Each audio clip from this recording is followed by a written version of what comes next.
Last time on Square Roots, we get into religious studies on Thessia, surf the web with Legion, and get totally pwned by Kai Leng, the coolest boy in the whole galaxy.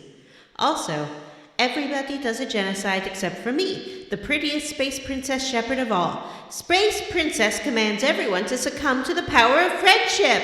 Hurrah!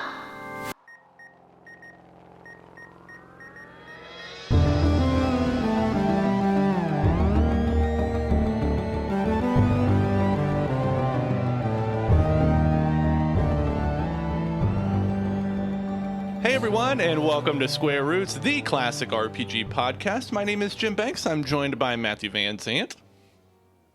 Are we a classic RPG podcast because we're almost 7 years old and therefore a classic podcast?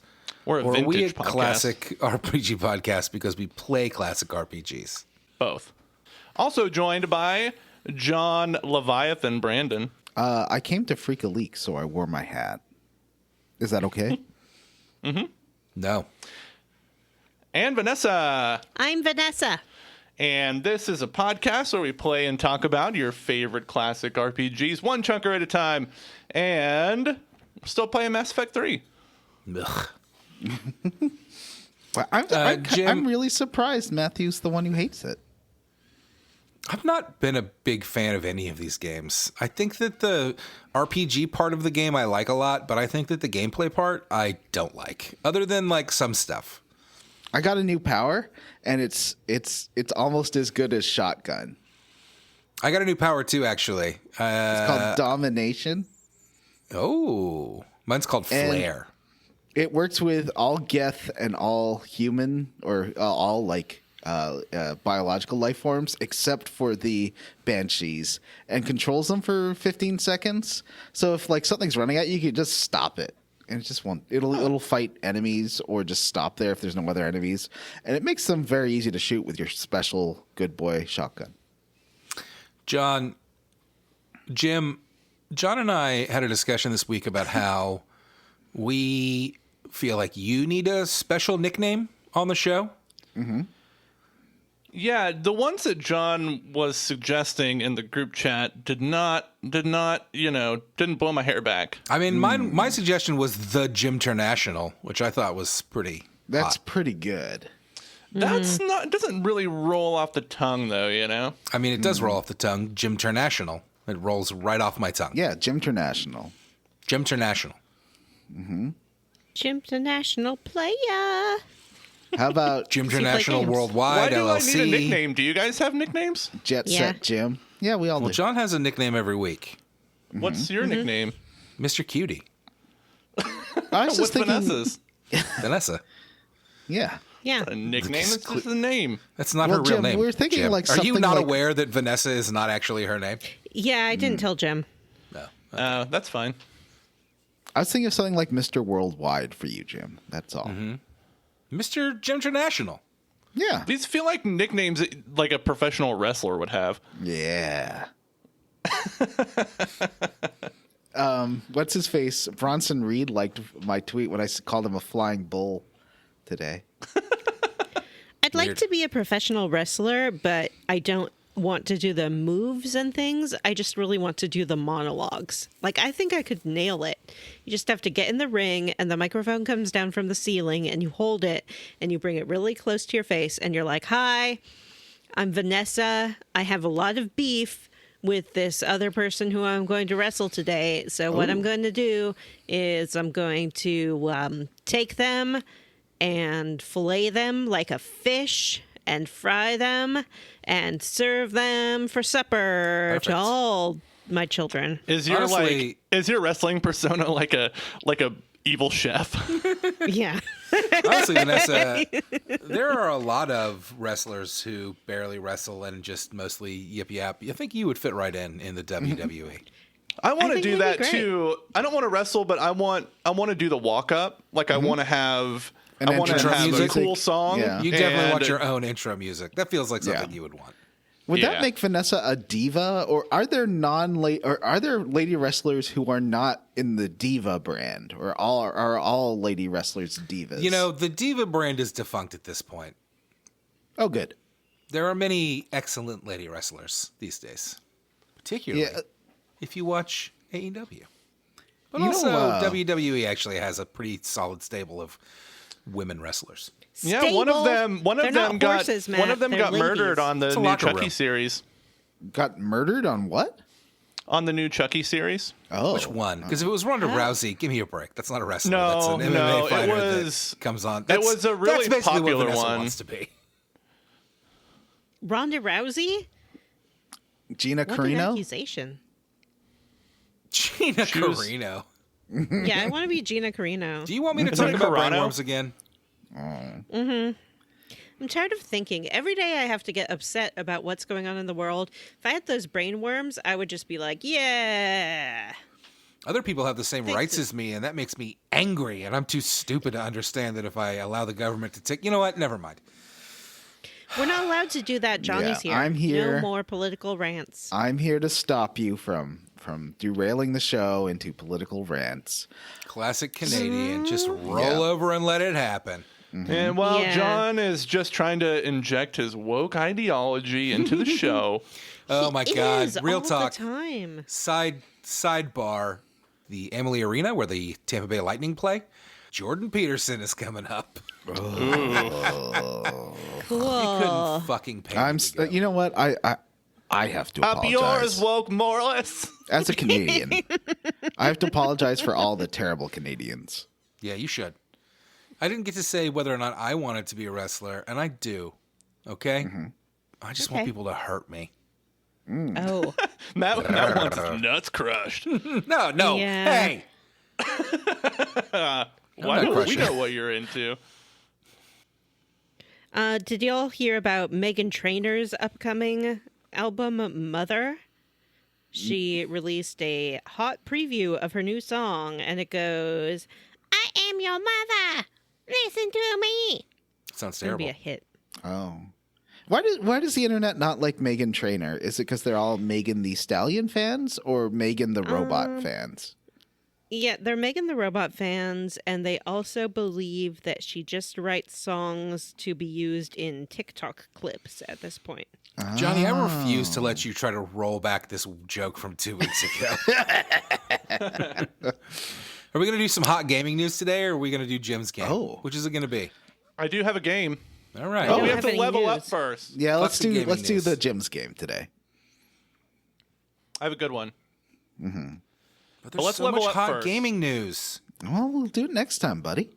We'll be okay. We'll still get news in. Don't worry. Oh, you can do Yeah. it, sport. Oh, look at Matt. Make His your little level sad up be face. like, my level up is I heard some hot gaming news. I refuse. I have a good level up. It'll be fun. Your level up segment just says the wheel. Yeah. I want to know about John's wheel. Shall I level up first then? Yeah. I got a wheel. A Now, is it the racing type wheel. that flies off out the window when you're... Our wheels don't. You know. Oh, nice. It does not fly off the wheel when you're driving. It is a Logitech G29 PlayStation wheel that also works on PC. And it is very realistic. It's got like force feedback. The wheel will like jerk and like vibrate. And like if you're driving on rough pavement, it's like, it's got pedals and a clutch. I don't use the clutch because I just use the flappy shifters. I'm not really interested in, I've driven real cars with clutches, but I'm not interested in driving a fake car with a fake clutch because there's like $100 shifter add-on. Anyway, yeah, I posted a video of some of my successful driving on Twitter. Also, some of your unsuccessful driving. It was mostly unsuccessful, but I didn't get to play with it that much because the other day I was working from home, and then last night I was finishing Mass Effect. So tonight I'll get to play more. It's a little tricky, especially rally games. I'm way too slow with it. I have to get faster at driving with a wheel and sort of tweak it. But it's really cool, and like I was just driving around, sort of pottering around in Forza Horizon 4. And I guess my disbelief got suspended enough that I was about to overtake a car and I shoulder checked in real life, even though I was in my room. And it like made my stomach drop because it's like, oh, you're not in a car. I think That's VR would be amazing. tough for me, but yeah, it's really cool. When you all come over, VR might be better because then you could turn your head and you would not have that experience of I- just being in a room all of the sudden. this is already a big silly expense though, and I don't have a VR headset, so I'll wait a while before getting my next big silly expense. But thanks, patrons. I'll make sure to review all the driving games I'm playing to justify it. And also, remember how I bought like a year or two ago? I bought Drunk History BBC version. Yes, you didn't like it. Remember how I said it was just like too annoying? The first episode was just too annoying British fancy lads, and then what's Jimmy Carr's really terrible voice narration between episodes. Yeah, because you hate Jimmy Carr. Well, Jimmy Carr he is sucks. terrible, and his jokes were transphobic, like in that Right. one episode. So I watched another one. But one of the fancy boys was James A. Caster. Like going back and watching it now, Oh. because I hadn't watched Taskmaster when I watched it before. So let me tell you some of the people that are on this season. There is Joe Lysette is on several episodes. Adore him. James A. Caster is on several episodes. Love him. Alex Horn is at least on one episode. Worship him. There's a blonde guy named Rob who I know was on at least one episode. Are you talking about Rob Beckett? Is he like a young-looking college fancy lad? Like he looks He's like a young-looking lad. He's not fancy, and he does have many teeth. Yeah, I think it is that. Like bright blonde hair. Bright blonde hair and Yeah. big old chompers. Yeah. And in one of the reenactments, Vanessa favorite Mike Wozniak was there. That is a favorite. Yeah, so From it seems like a very Taskmaster. Monsters Incorporated? But it's such a bad implementation of Drunk History. It doesn't have a host interacting with the drunk person, like you don't see any of like the drunk preparation. Instead, they have these animated interstitials that are just not very good. They're sort of faux Terry Gilliam style they're just not great. And Jimmy Carr voiceovers for no reason, adding bad like shitty jokes. I don't know why they it needs the Derek Waters touch, I think, is what I'm saying. It does sound like it might be a little bit for me because the people who I do love very much are in it. However, as someone who is not much of a drinker because I'm such a lightweight, one cider will do it.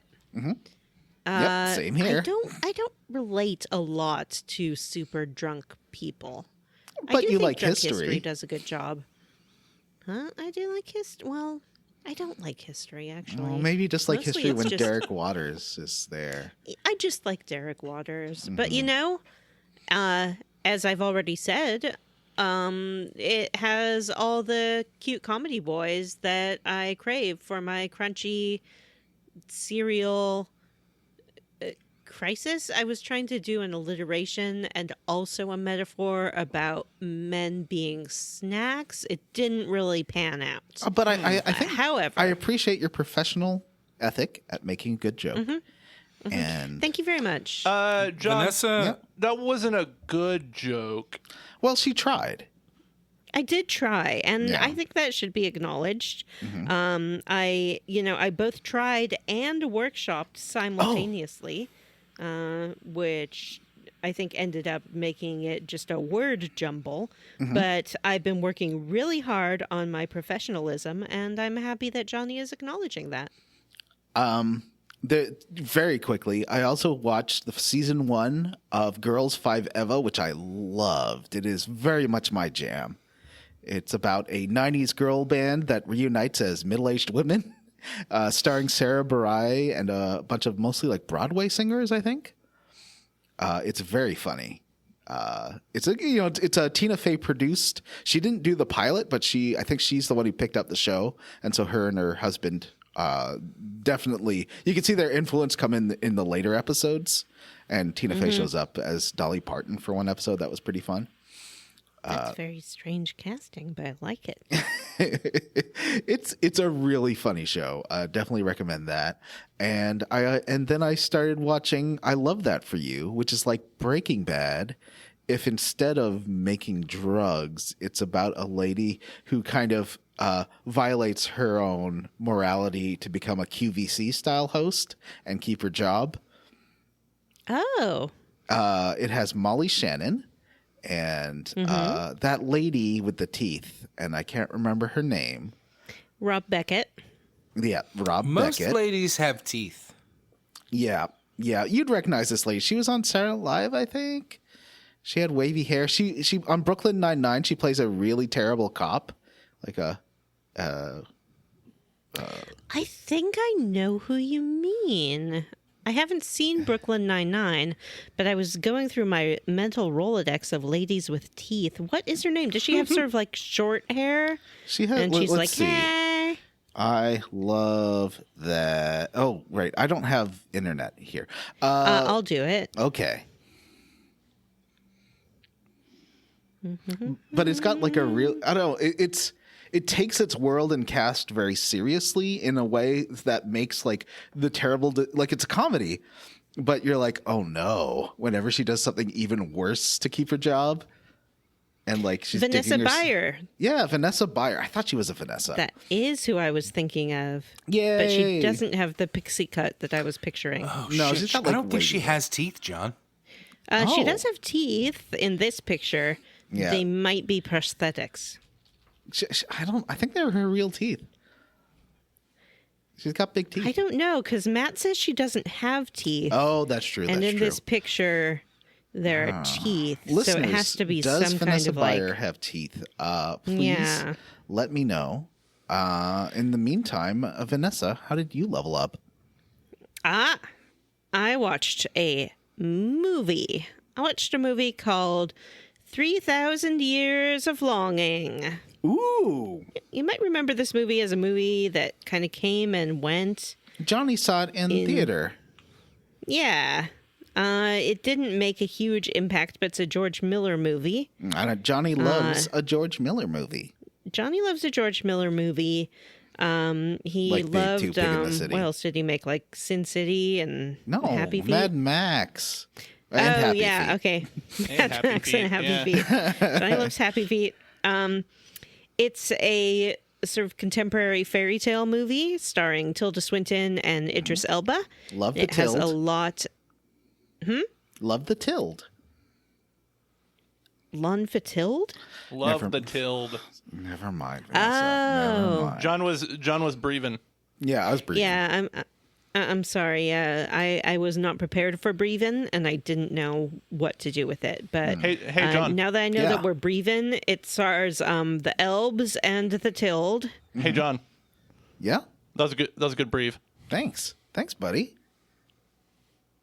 This is a movie about the inn who grant ishes, and really, though, it's about middle age and loneliness. Mm-hmm. Two things I'm intimately familiar with. You're a young 20-something. You'll be know. fine. You'll find a man, Yeah.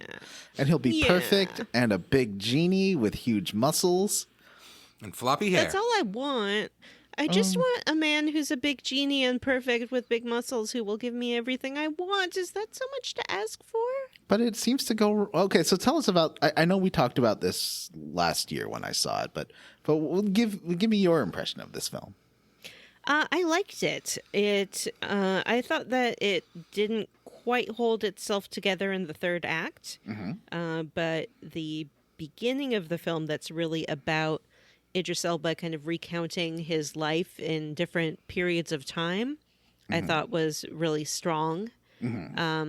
And then I understood what it was kind of doing with the sort of last third of the movie, which is more about Tilda Swinton being in London and Idris Elba's experiences in the contemporary world as a djinn. But I think that overall it worked and kind of pulled itself together at the end to give a satisfying conclusion. So I would recommend it if you didn't see it. I know a lot of people were sort of intrigued by the trailer, but it dropped right in the middle of lockdowns and nobody quite knew what to do with it. So I think it was slept on by quite a few people. I think too it has one of the best depictions of COVID life I've seen. Yeah, that didn't it feel. does. It felt natural. Like, oh yeah, this is kind of what we're all going through. Yeah, it just felt like it was kind of placing it in time rather than beating you over the head with it. And it sort of, I mean, the themes of isolation certainly resonate with what a lot of people went through during COVID. So that's And I loved good. And the stories. I thought the stories were wonderful. the stories were wonderful. It has a really diverse cast, which is great to see. It has a lot of scenes in different languages that were not subtitled, and I liked that a lot because it makes you look at the story a different way and use different parts of your comprehension rather than just audible and verbal. But it didn't take away from it at all. I mean, it's not like you're going to walk away saying, "I didn't understand what they were doing." What unless did you you're one of those feel people. about the depictions of larger people in that one story? I was fine with it. I did. There's a couple of feel- sound effects that should have not been in there. Yeah. It's weird because it felt like maybe they weren't going for a joke at first, but then they kind of do. A little and- bit right at the end. Yeah. And also, I think refer to it as like a fetish at one point, that this guy is attracted to larger people, which I don't think that counts as a fetish. When it's Yeah, just it's more like, his type. because people don't usually go around being like, "Oh, I have a fetish for fit people," you know. So, but I guess maybe a fetish is anything that's considered deviant from the default. I don't really know. The person I watched it with felt that some of the actresses didn't look super comfortable. But I think that it was great to portray larger women as desirable on screen, and you get to see a lot of titties. And Whoa. And a big boy. And a big boy. So yeah, I threw in that last part to get Matt and Jim back on board, and they fell for it. Yeah. I like that movie a lot.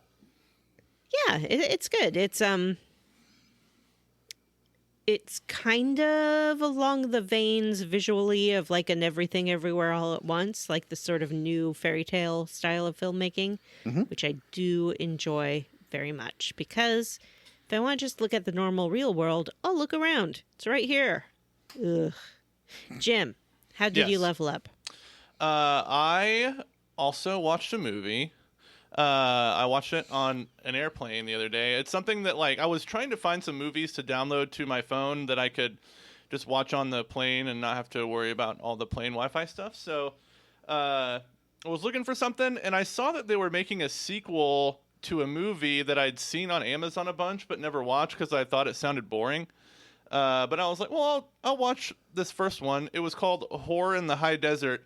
And it was probably the least scary, most boring movie I've seen in a long time. Oh no! It's supposed to, it's a found footage horror movie, but it's presented as like a documentary about what happened to this missing hiker. And boy, are all the actors terrible. And it only like tries to be scary. And I'm not even kidding. The last maybe 10 minutes. So you get like over an hour of just talking heads about this missing hiker. And then all that happens at the end, spoiler alert, is there's a creepy guy in the woods. That's it. It sucked. Horror in the High Desert is a sucky movie. Quite the name, though. It's a stupid name, too. Even the name is boring. Wasn't Dumb George movie. Miller going to direct a video game with a name like that, too? Was he? Yeah, Was that he? was like a really weird name for a video game, like Whores and Madmen or something. It was going to be like a Grand Theft Auto style game. Maybe that's a weird dream I had. Yeah. Maybe. That doesn't sound like a real game. Nope, it's totally real. Actually, I think it was like Horror of Shanghai or something. Something like Horror Shanghai? that. Yeah. I really want to know what this game is. Yeah, I'm not seeing. Looking for George Miller video game is only giving me stuff about the Mad Max video game. Oh, don't worry about it. Huh. I'm Well, definitely going to worry about it because you're making up crazy stories. yeah, this movie, just to give you an idea of how boring it is, there's probably a solid maybe 15, 20 minutes dedicated to how much this lost hiker really liked trains. And there is footage taken from his personal video camera of him unboxing trains and talking about these trains. And Are they a metaphor? No. It's so boring. It's so boring.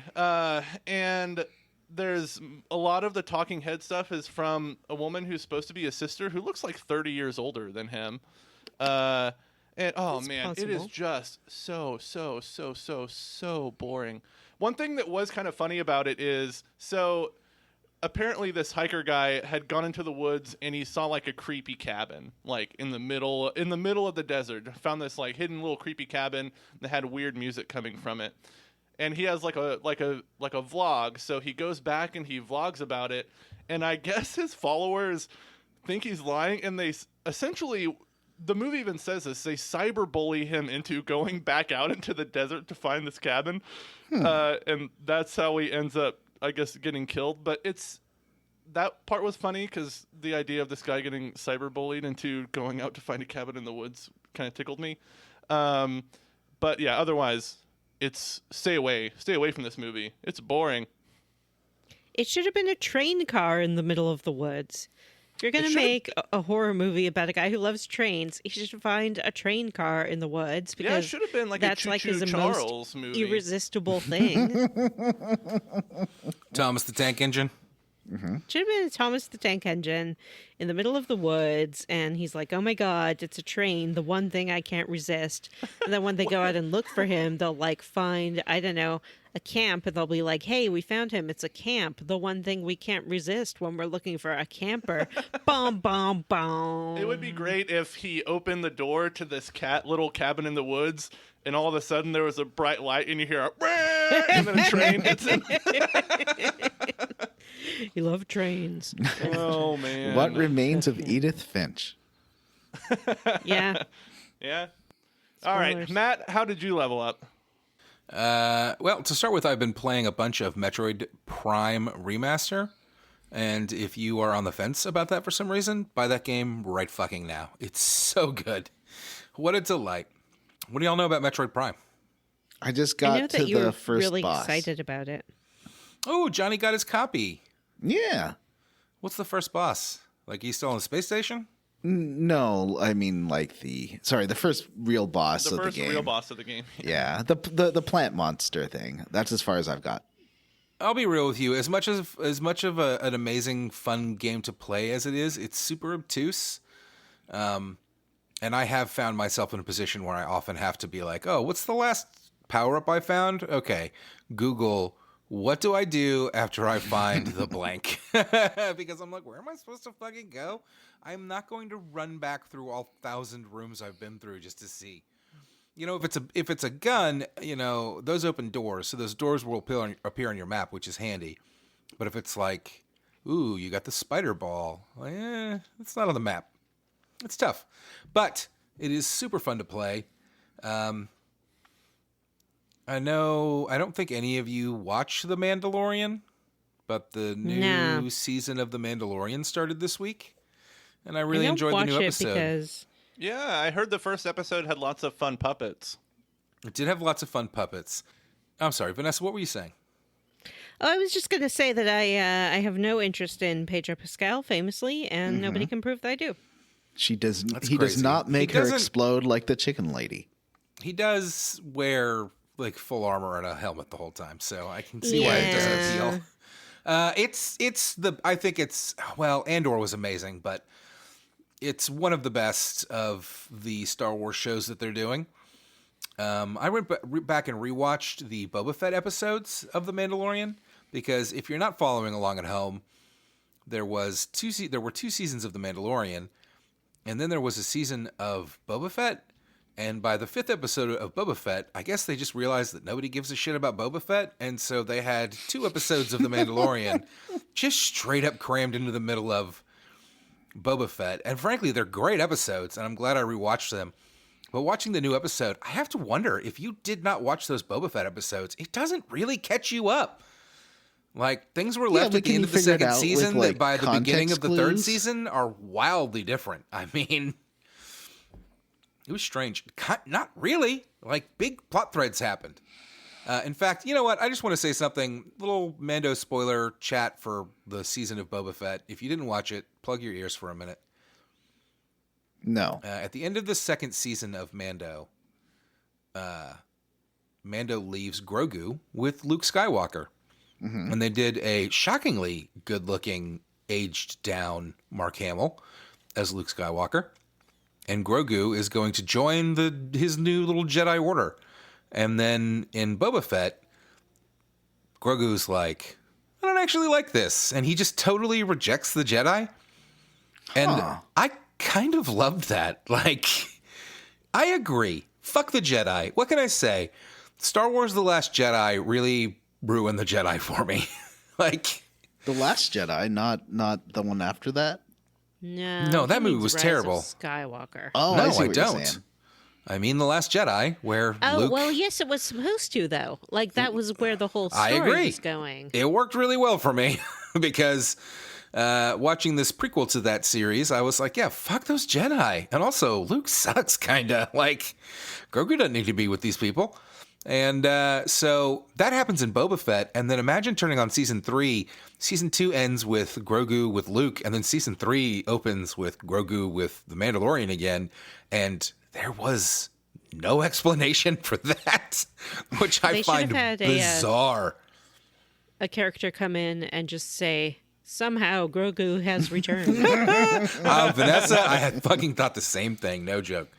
The new episode of the new season was good. There was a lot of stuff that felt like it kind of went nowhere, but I assume will pay off later in the season. And the main plot didn't really move forward, which is kind of frustrating. But they did introduce a big bright green space pirate. And I was like, this is my new favorite character in Star Wars. More bright green space pirates, please. He very much felt like Disney was like, this Pirates of the Caribbean franchise is kind of toxic right now. Let's just go ahead and put it in Star Wars. Good stuff. New season of Mandalorian was fun. And also, I don't know, maybe Johnny's going to watch this, so I won't talk about the details, but I have watched the first 2 episodes of the new season of Picard. Mm-hmm. It has pretty much all of the main cast of Star Trek The Next Generation. I've heard it's good. And it's good, but it's good in that, like, it's not good like Star Trek The Next Generation. Oh, okay. It's good in that it's like you like these characters, and it seems to be like not just like Picard dicking around doing not much interesting for the entire season. I mean, we're only 2 episodes in, so they could still fuck it up. But yeah, I thought the first 2 seasons of Picard were bad, and the new one definitely has me hooked. I haven't seen the second season. It's still, I mean, it's not worth watching, John. You could skip the second season because it's all timey-wimey bullshit, and by the end it wraps itself up, and it's like, well, none of that happened. Cool. Oh. Could I just start with the 3rd season without watching the first season? Absolutely. Like, there's a couple of characters that you might be like, who's that? But it doesn't matter. That's how Star Trek works. Anyway, I like it, but it's still that modern Trek where, like, everything's way more violent than Star Trek ever let itself be because these people were supposed to be better than that, and I guess they've just totally given up on that and love shootouts. And also in that, like, you know, it's just, these shows don't feel like Star Trek anymore. They feel like Star Trek novels, almost. Like, they just have a story to tell, and that's what they're going to do. And I don't know, but I'm enjoying it, and there's some interesting twists so far, and, Beverly's back, Worf's back, Riker's a big part of it. I'm guessing that, I don't know if Data will show up, because he's dead, right? Data don't showed up in remember. season 1. Well, he showed up, but it wasn't Data. Data has not shown up. Yeah, well, Data's he's head dead. showed up. Yeah. Yeah, but and the Brett Spiner has shown up in multiple roles, but Data has not come. So we'll see what happens. But Picard, it's still a thing. Hopefully this season is great, but I feel like at this point, even if it's a really tight, good story that like really nails the characters and whatnot, like it's still not going to feel like classic Star Trek because it's just too modern. Like it's too violent and plot heavy and continuity heavy. And I don't know. That's it. That's how I leveled up. Sweet. Cool. You guys want to play some full page failure? Not You really. know I do. Oh, Matt, you had a pretty dominant game last week. Okay. I mean, all I did is beat up on Vanessa. That doesn't feel good. I mean, it put you in second place. What Speaking year of that, is the magazine this time? we are going to be looking at ads from the January 2001 issue of Electronic Gaming Monthly. 2001. Yes. Mm-hmm. And is this the all-girl game issue that I have been requesting? It is not. Damn it, Jim! The one thing she's asked for. No, yeah, not all girl games. I'll try to do that for next week. I'll pick all girl games. Yay! There This was an is ad a that trap, by the way, so I can admonish Jim for thinking that there are good girl games and boy games. But he's fallen into it and made his vow. So just know, wait and see Jim, what I that there pick. are Yeah. no right answers. All right, you guys ready for the first game? Oh, wait, let me do standings real quick. Vanessa, third place with 35 points. Yeah, it's sweet. Matt, second place with 85 points. Ooh, he's catching up. Yeah, John, first place with 120 points. A quick recap of the rules. I will begin each game with the tagline from the game's advertisement. The second, and that's worth 20 points. The second hint is copy from the ad. That is worth 10 points if you guess correctly. And the third hint is just kind of random facts about the game. When can we ask And for that is clues? worth 5 points. You can ask one question per. Is it? Should we do it one question per hint? Sure. Okay. You're all allowed one question per hint. Okay. Let's begin. Tagline for this ad, and remember, January 2001 issue of Electronic Gaming Monthly. The tagline reads, "Who said fantasies have to be final?"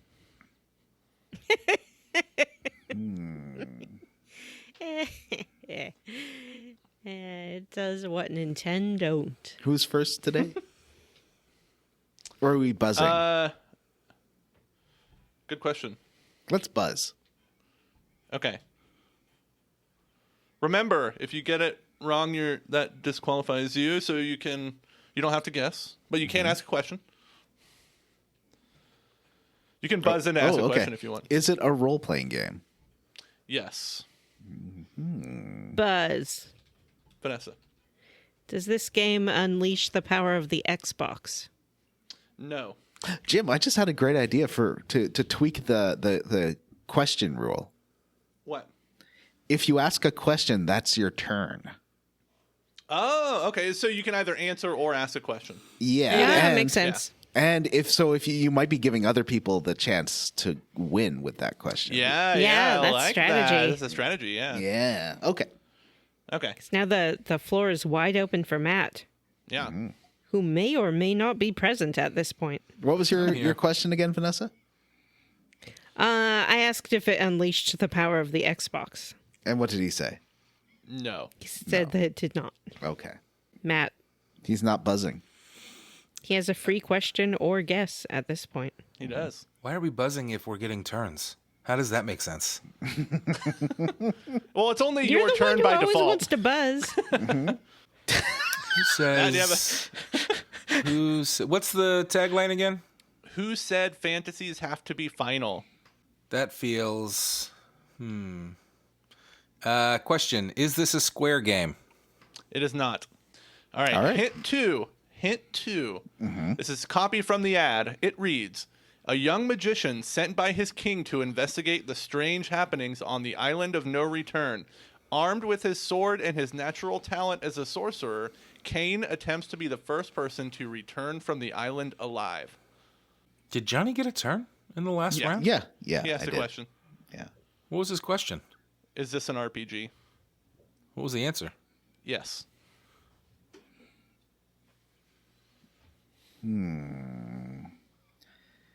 I've never heard about anything like this, Jim. It's a real game. Okay. Is it Summoner?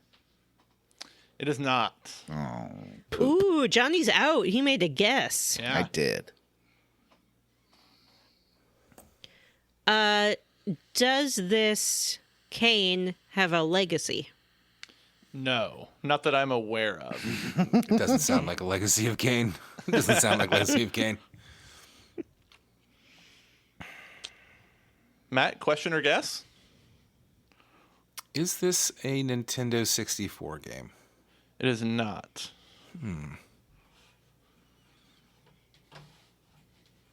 That's it for the round then. No, it's still got the hints. Did So- Vanessa Give me ask some a hint? hints. Yeah, the hint's worth 5 points. The studio that developed this game is From Software. Ooh. And we already nailed this, but the genre is RPG. Uh-huh.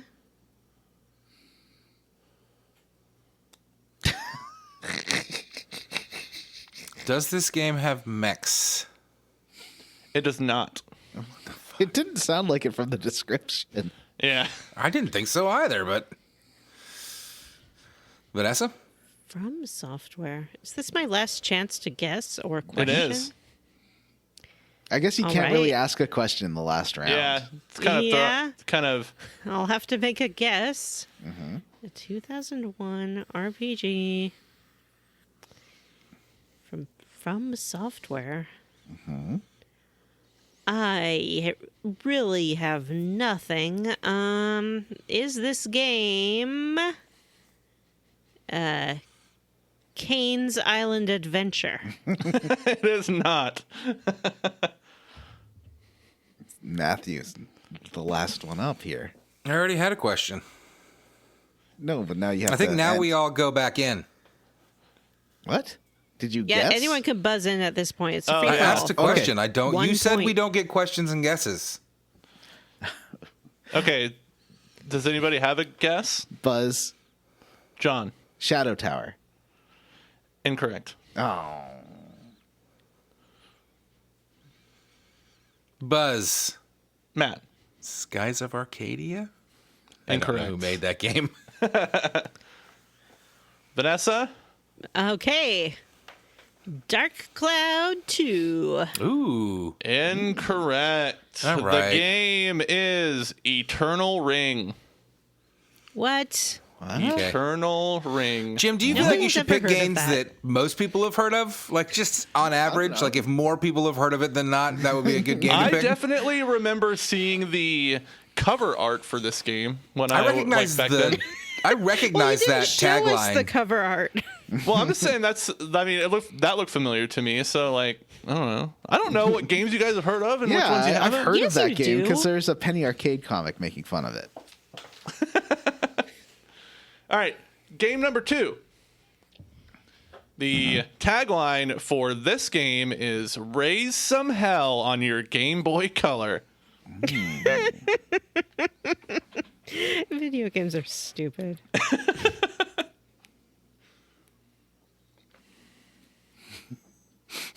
Okay.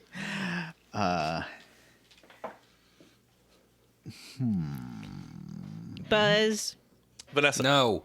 We're turns. You cannot change it mid goddamn game. We were just buzzing last I thought time. buzzing. I thought we were buzzing. Yeah. Vanessa. Is this part of the Pokemon franchise? It is not. I don't think they use the word hell in Pokemon. Kick some ass on Pokemon. Okay. Buzz. John. Daikatana. Incorrect. Oh. Is that a Game Boy Color game? They did do a Game Boy Color RPG Oh, wow. spin-off. I don't know if there's hell in Daikatana or not. I've never played Daikatana. Matt? Question. Okay. Is this a Hellraiser game? It is not a Hellraiser game. At least, I mean, is your question, is this a tie-in to the Hellraiser franchise? Yes. It is not. Okay. Hint 2. This is What copy the hell from else the could I ad. have meant? Just A game where clarifying. you raise hell. Yeah, that's what I was thinking. All right. Ad copy reads, battle his evil brothers, possess people, and fight demons in this quest to save the world. Who's evil brothers? So there's a line before that talks about, it says the actor that the character is based on and the character's name, and I left that out. Actor? Yeah. Buzz. Matt. Steven Seagal's Hellraiser. That's incorrect.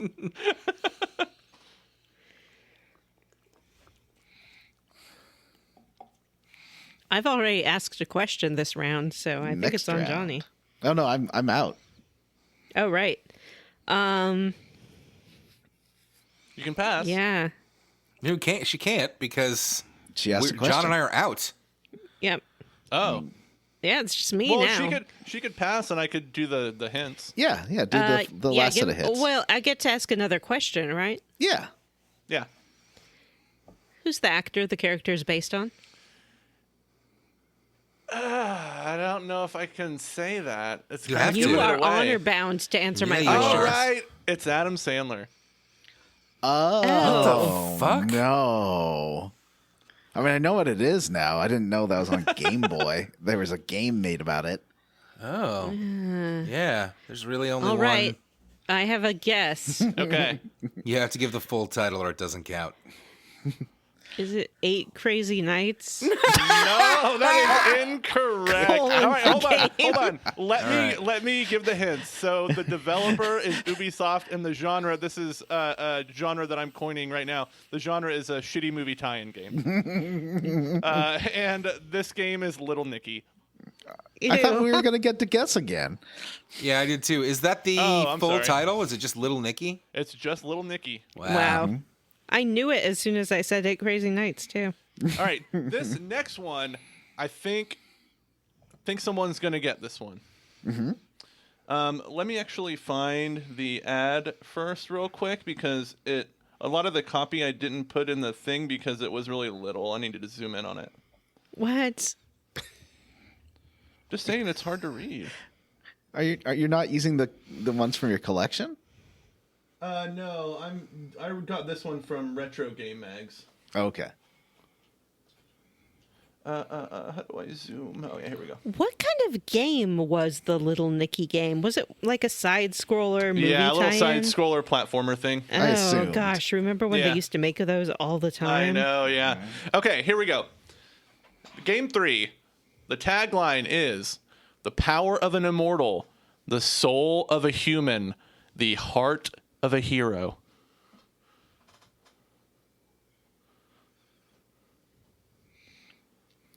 Question. Okay? Is this a vampire game? Yes. Buzz. Matt. What was the thing again? The power of an immortal, the soul of a human, the heart of a hero. Buzz. Matt. Legacy of Kain Soul Reaver? Incorrect. Fuck. Buzz. Fuck you, John. Jim. Legacy of Kain Soul Reaver 2. Incorrect. Aww. Buzz. Vanessa. Legacy of Kain, Soul Reaver 3. It wasn't a Soul Reaver 3. Incorrect. Buzz. Matt. Legacy of Kain, Blood Omen. Incorrect. Buzz. Vanessa. Legacy of Kain, Reborn. Incorrect. Buzz. Oh, Matt. Legacy of Kain, Blood Omen 2. It's not a Legacy of Kain game. Buzz. Matt. Legacy of Dracula. Incorrect. Ghost Cutter. Buzz. John. Harmony of Dissonance. Incorrect. Hint 2. Live the film, defeat vampires, zombies, cop collaborators, and more of the game's netherworld. Ammo, baby! Eliminate evil using guns, knives, grenades, fists, feet, and of course, swords. Gothic 3D locations. Backdrops for battle include Chinatown, sewers, and the Gothic City Museum. Buzz. Matt, Blade? say that again. Blade. That is correct. Holy It is shit! Blade. Wow. There was a Blade game? There was a I Blade didn't know game. that! Yep. Developed by Activision. I'm the best. 20 points for Matthew. Nobody can beat me. And it's not Blade 2? Nope, it's Blade. Huh. It's not Legacy of Blaine. Legacy of Blade. Vampire Slicer. All right, game 4. Hint 1, tagline reads, his body exists in the mundane world. His spirit resides on a higher plane. In between is chaos. It sounds freaking hot. Are you sure it's not Chow's? Pretty sure. Sonic Adventure. He didn't That buzz, it wasn't a doesn't real count. guess. Buzz. Matt, What kind of game is this? this is an RPG.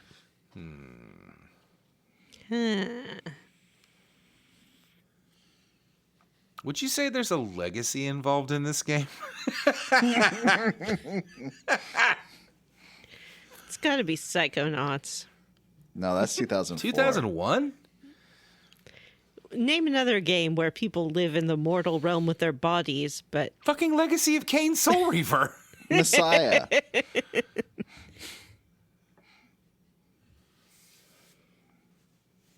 Okay, question.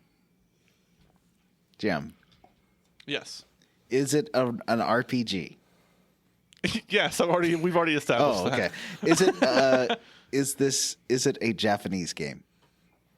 that. Let me Who's the double check developer then? THQ. Yeah, okay, you can't just jump ahead to the other clues in your questions. That has to be against the rules. Well, I didn't know the answer to the first one, so I Yeah. got bad news for you, Vanessa. There are no fucking rules here. Yeah, that's the best part. So it's like a dude who's got a super hot body in the mortal realm, Oh, it's 2.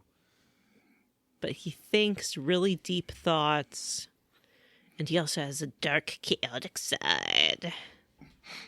And it's not Soul Reaver. It's not Soul Reaver. I don't think they would have made a Doctor Strange game at that point.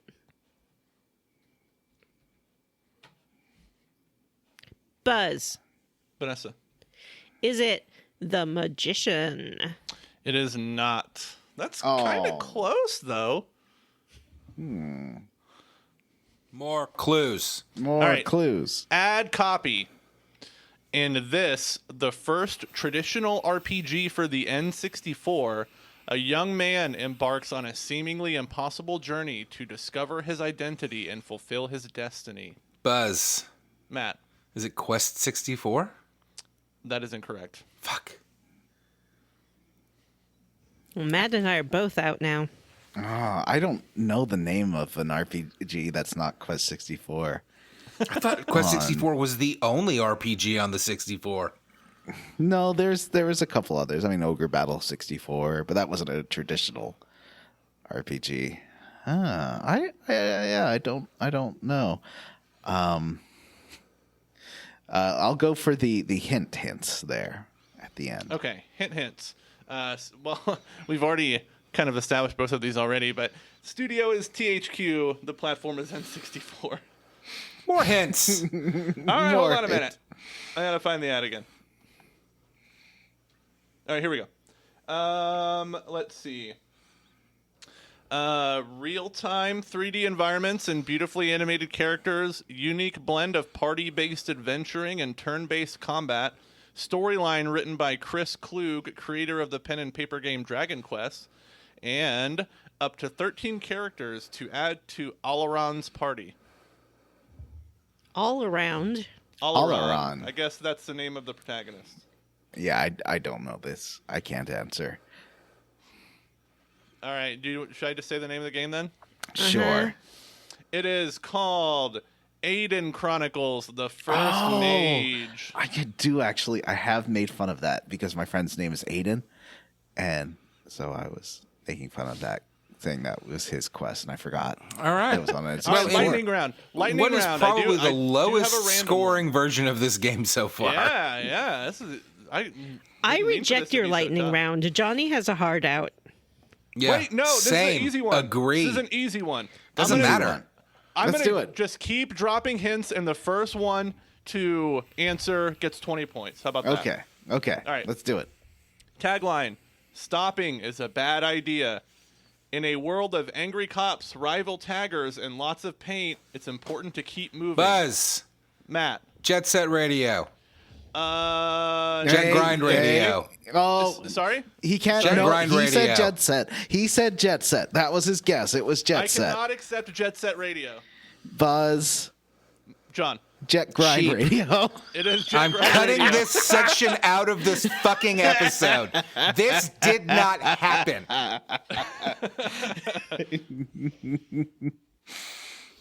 Fucking All right, that Jet leaves Set John. Radio. Jet Grind Radio. There's John two with games. They're two different 140. games. Matt It's not with my fault that they gave 95. the same game name same. Game name It's not same. his fault that they gave the same 35. name and game same. Thank you, Vanessa. Well, that was Jim's stupid game. Yes, it was. Even stupider than usual this time. Yeah. I thought it was great. And now it's time for the Codex. Boop boop beep boop boop. Beep boop bop boop boop. Beep. Well, everything's great on the Geth homeworld now. And the Quarians live Vanessa. there too. Yeah. Knock knock. Who's there? Not the Geth anymore. I genocided them. Not the Geth anymore. I genocided them. Who? No, that was the pun. You already got the punchline. Oh. Yeah, I did want to know what Johnny did. Well, with I the Geth. said because I didn't have all the because to get the super happy ending, you have to you have to do the whole Geth video game thing, right, in their virtual world, and you have to have Tally alive, and Tally got shot in the head on the Harvester base last time. Oh. So, sadly, I had to get the Geth, and Legion was like, we will not accept that, and then like lunged at Shepard, and then like Shepard shot him in the face with a shotgun, Oh. and then all the Geth died. Hmm. And and was it Zen was like, this is great. This is what we've always wanted. I'm Claudia Black. Goodbye. And then she was happy, and that was the end. Do you get a Quarian for your party? No. You just get Sad. nothing. Except the Quarian fleet. You do get the Quarian fleet. Right. Well, on my ship, Talia is alive and well and happy to join the crew of the Normandy. Yay! Yay! We love happy endings. So what we're going to do now that that's all settled is head on back to the Citadel. So we've gotten an email from Admiral Hackett, and he wants us to check out this guy named Dr. Bryson, who might be tracking something that can kill a Reaper. It's very unclear exactly what's going on. Is it a Thresher Maw? It could be a Thresher Maw. It should be Yeah. like, we already know things can kill a Reaper. Like, we did it with Thresher Maw. We did it with the Quarian fleet and everybody bombing it at the same time. So why are you so head up about this one dude? We don't know why, but he is. So we head back to the Citadel and we get to go to a special location, Dr. Bryson's lab. The Clue Lab. It's a lab full of clues. It is. It's a clue hint lab. When we get there, we meet Dr. Bryson and his assistant, who I don't believe has a name. Murder Friend. Murder Friend. Murder Friend. He does have a name. They do say his name a few times, but it was like Jackson Cloink-Cloink or something. I don't know. Yeah, Jackson Cloink-Cloink. In the lab, we talked to Dr. Bryson, and he's like, yeah, I've been getting reports about this big monster that was being chased by Reapers, but also maybe killed a Reaper, but it's also possible it is a Reaper. We're really not clear as to what's going on here. But what we do have is this super cool artifact. Check it out. Ooh, and a special it's an orb. sphere. Yeah. It's shiny. It's cool. You can ask Edie to like scan it and make sure that it's not indoctrinating them. It's log. And It's log. it is. And Edie's like, nah, this is a super cool, really good thing. So everything seems fine with that. And then the assistant, he decides to do a murder because his head hurts. He's like, Indoctrinated. my head hurts. He's got a tension headache this big. Yeah, I got a tension headache. I get those. They're not fun. And he thinks that the only way to deal with this is to kill his boss, which he does. Yep. By the way, if you haven't checked out this week's Ask a Manager, there is a fascinating story there about a gentleman who took a DNA test and found out the CEO of his company was his half-brother. Oh, What wow. happens I next heard about may that. surprise you. It is worth the read. His brother tried to have him killed.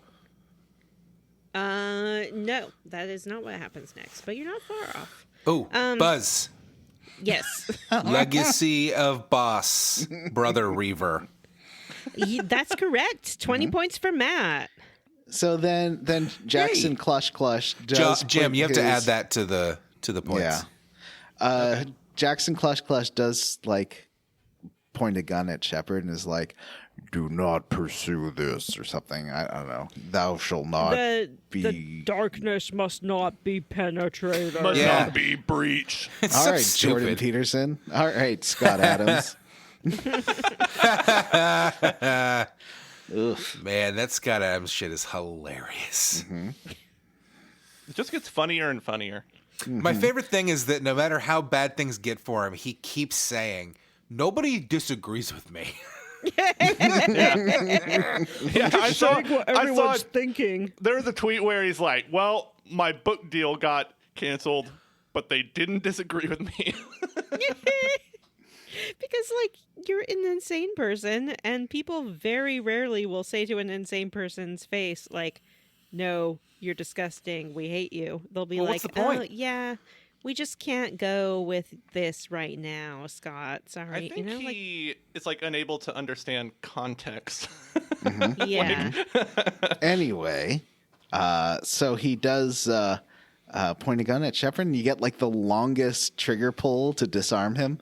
It's like it's like a 10-minute trigger pull. If you just sit there, he's just gonna be like him and Shepard are just gonna look at each other, like glance back and forth, look at the gun, look at each other, gun again, and like slowly zoom in on the gun. And like as the trigger pull icon gets bigger and bigger until it fills the entire screen. Did anyone just let him shoot Shepard in the face? I did not. Did you? No. I didn't wish either. had them. So after he's disarmed, he appears to get over his headache, and he's like, "What? Where am I?" I'm an innocent little boy. I'm a little boy. I don't did. know what I did I've the done." renegade option here when you're questioning him. There's a renegade prompt, and because he says he doesn't know or he doesn't remember what happened, and the renegade option here has Shepard take the pistol and throw it at him, and you're like, "Do you remember that?" Of course, Vim Janks did that. At this point, I should mention Vim Janks' face is like lined with like cracking lava, and his eyes are glowing a devil red. It's kind of ridiculous that it does that in this game. Like, it Yeah. makes sense in KOTOR when you're being warped by the dark side. But the whole thing of, like, if Shepard has a positive attitude, her scars will heal. And Yeah. if she doesn't, they won't. The French doctor lady, Dr. Michelle, is like, "Oh, if you want, I can heal your scars, or I can give you better shield regeneration." Vim Janks is like, "Shields, of course." Or no, maybe it was like Gidget or whatever the name of Liara's little Yeah, drone. it's one of Oh. Gidget's special bonus things. Yeah. It's not Gidget, is it? It's like It's Gidget. no. Blink, It's like beep boop. Vectorman. Vectorman, yes, that's Vectorman. it. For the It's not Sega Vectorman. Genesis. His Yeah. name is Vectorman for the Sega Genesis.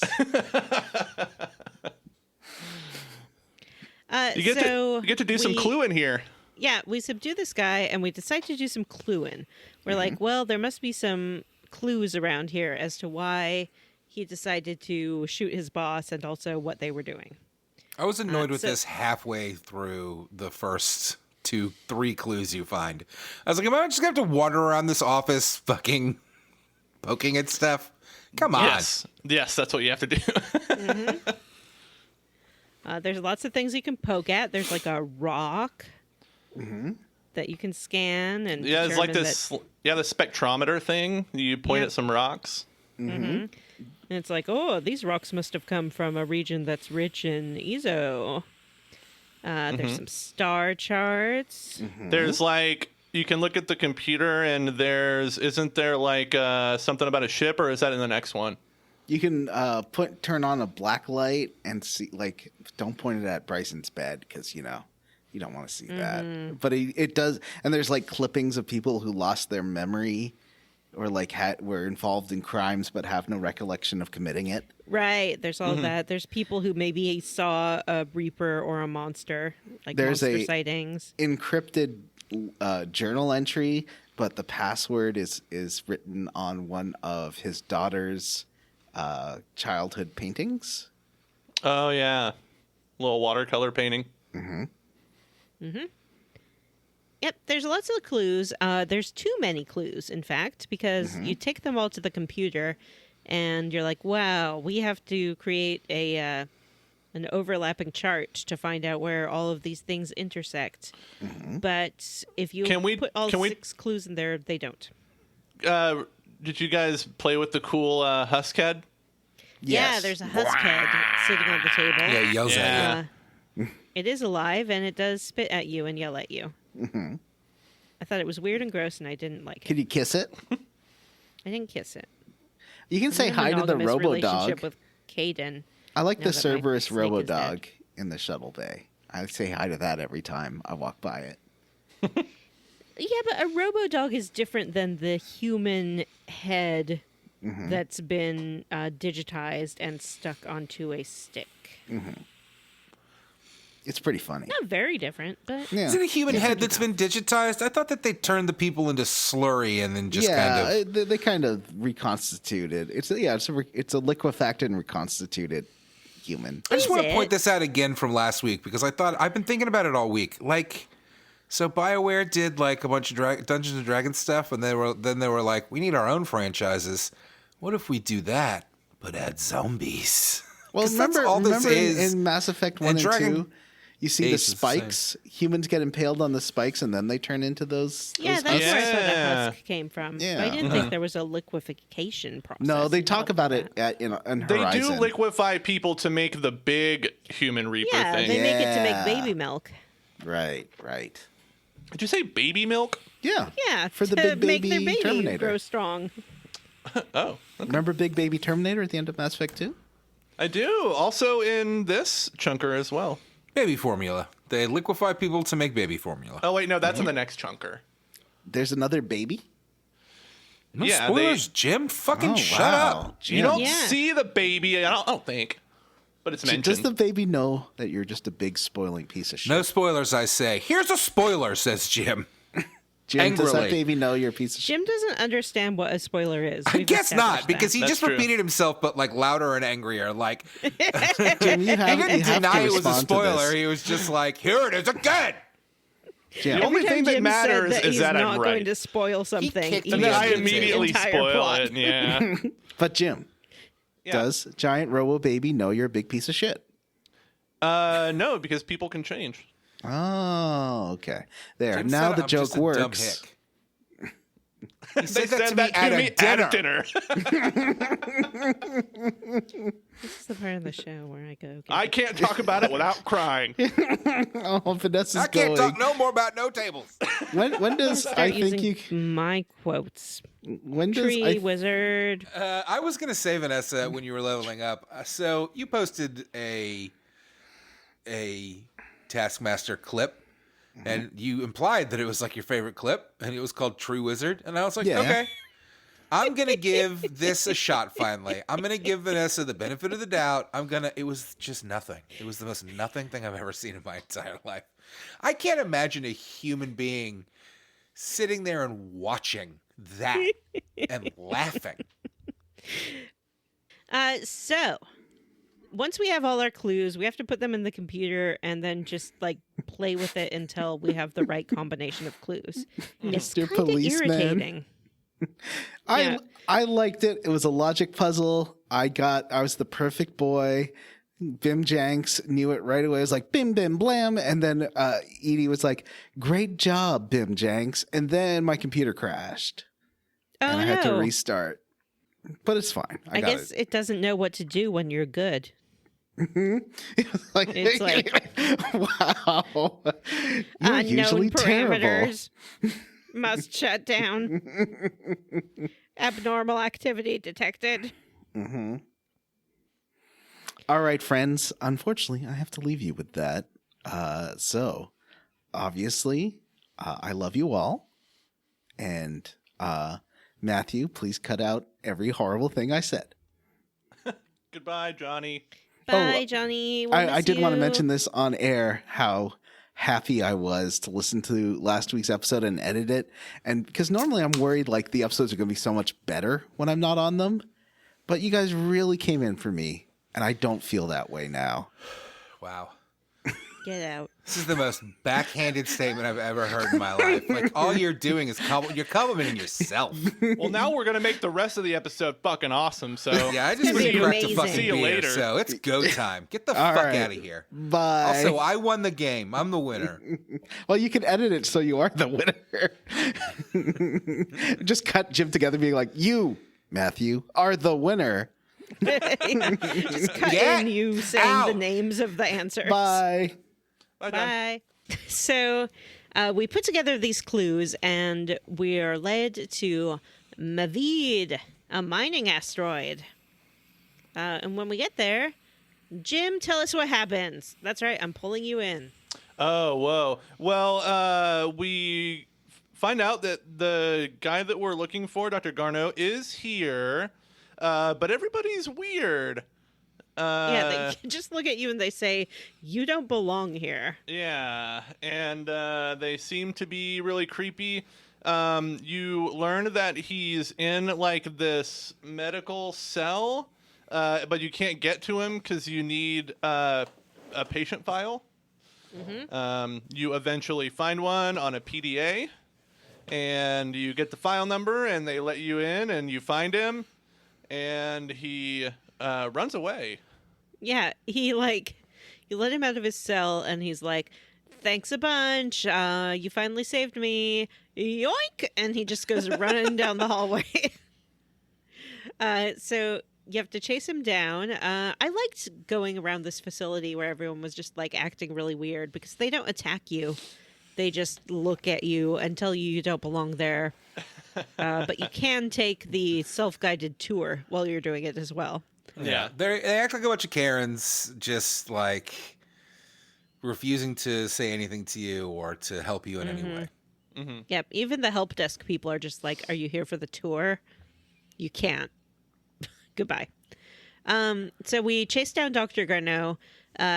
He runs to a big room in the asteroid where they have discovered a device that's just like in the laboratory. Mm-hmm. Garneau's like, "You can't get it. The veil must not be pierced," or whatever that slogan The is. darkness that they must love not to say. be breached.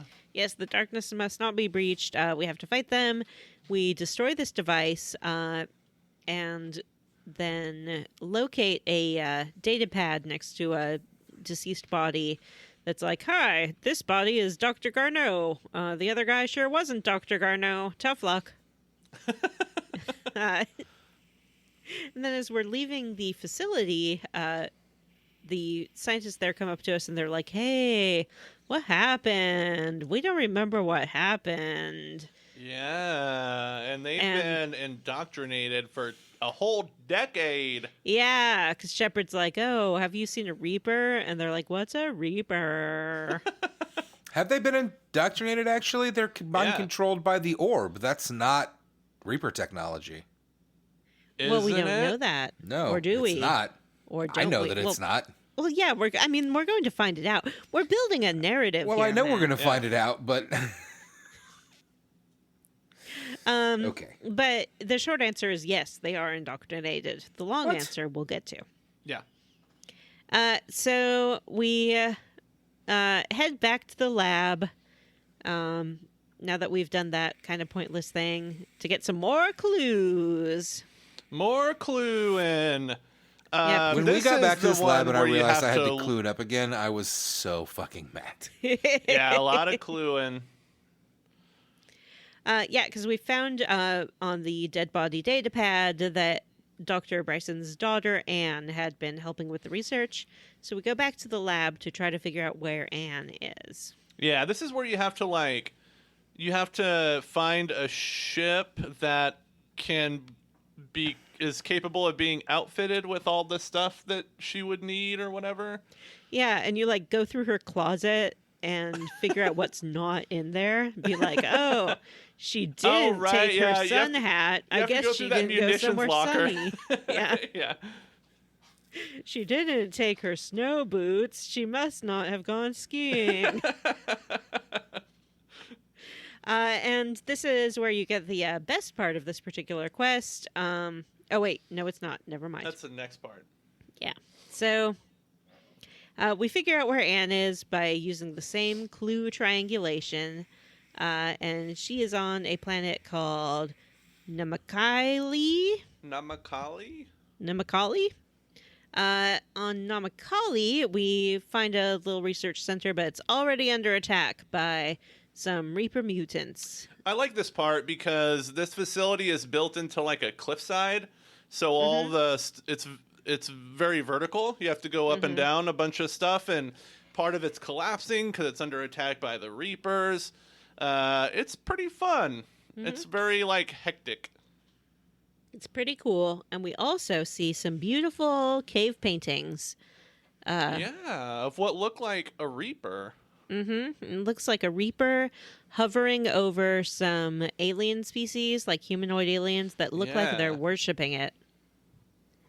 They're like, "Yeah, heckin' yeah, it's a Reaper. We love it."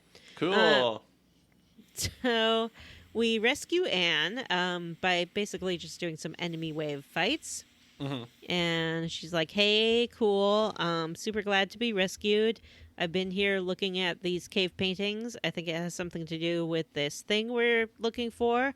So take me back to the lab, please." We go back to the lab, and she decides that she is going to utilize the device there to make brain contact with the Leviathan that we're searching for, as we've come to know it, or call it. And then we can basically do like a trace call on her brain and figure out where the signal's coming from. How long did you let her do this? I let her do it a medium amount of time, I think. I let her do it so long that eventually James is like, I'm stopping this. Yeah. I was like, no, just let her keep going.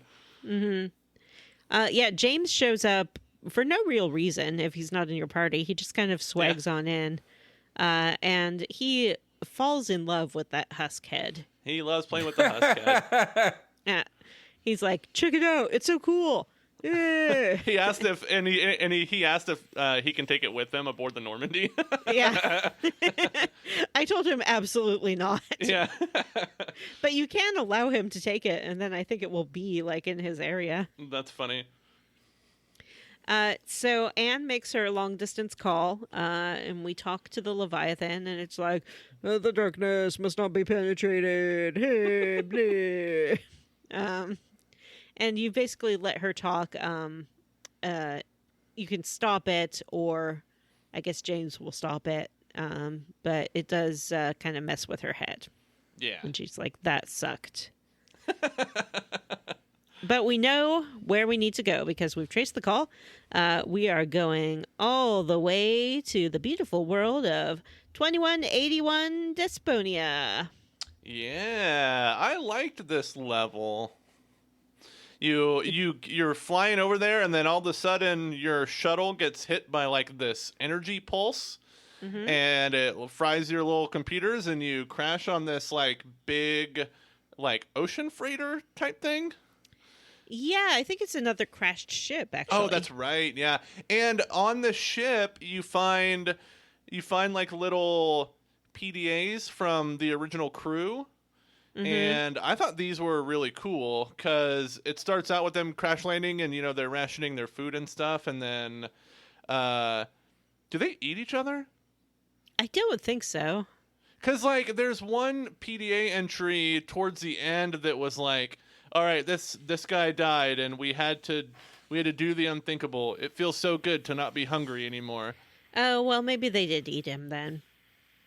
But they all Sometimes eventually... you gotta eat somebody, you know? Yeah, they all eventually if you come don't kill under... them to eat them, then... Yeah. Don't they all eventually come under the influence of whatever this thing is, right? So you're telling me that if you were starving to death, you wouldn't kill someone and eat them? Matt, I know very well that if I give in to my instinct for cannibalism, I'm gonna become a Wendigo. Okay. And I'm not about that life. So what you're telling me is if we ever crash land in the Andes, you're easy pickings. No, because you'll have to catch me first, for one. And for two, Vanessa, you shouldn't eat people notoriously because known for her speed. I'm known for my speed and my agility. Professional fast person. Yeah, professional fast person, Vanessa. If you eat people, you get those bumps on your hand and you get tremors. Like, you really oughtn't do it. And then you can't talk anymore. All you can say is Wendigo. And then you have to fight Wolverine. Yeah. So we're on this platform.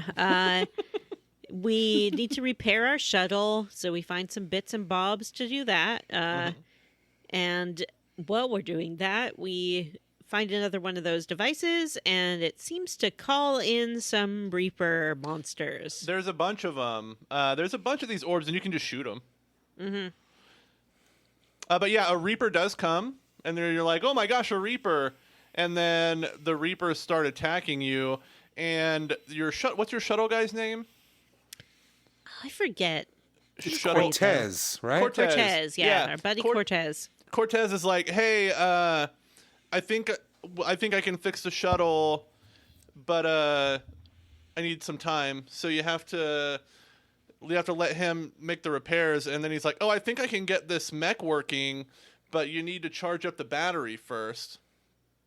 And so he gives you these battery packs that you have to charge on the ship while all these Reaper brutes and stuff are attacking.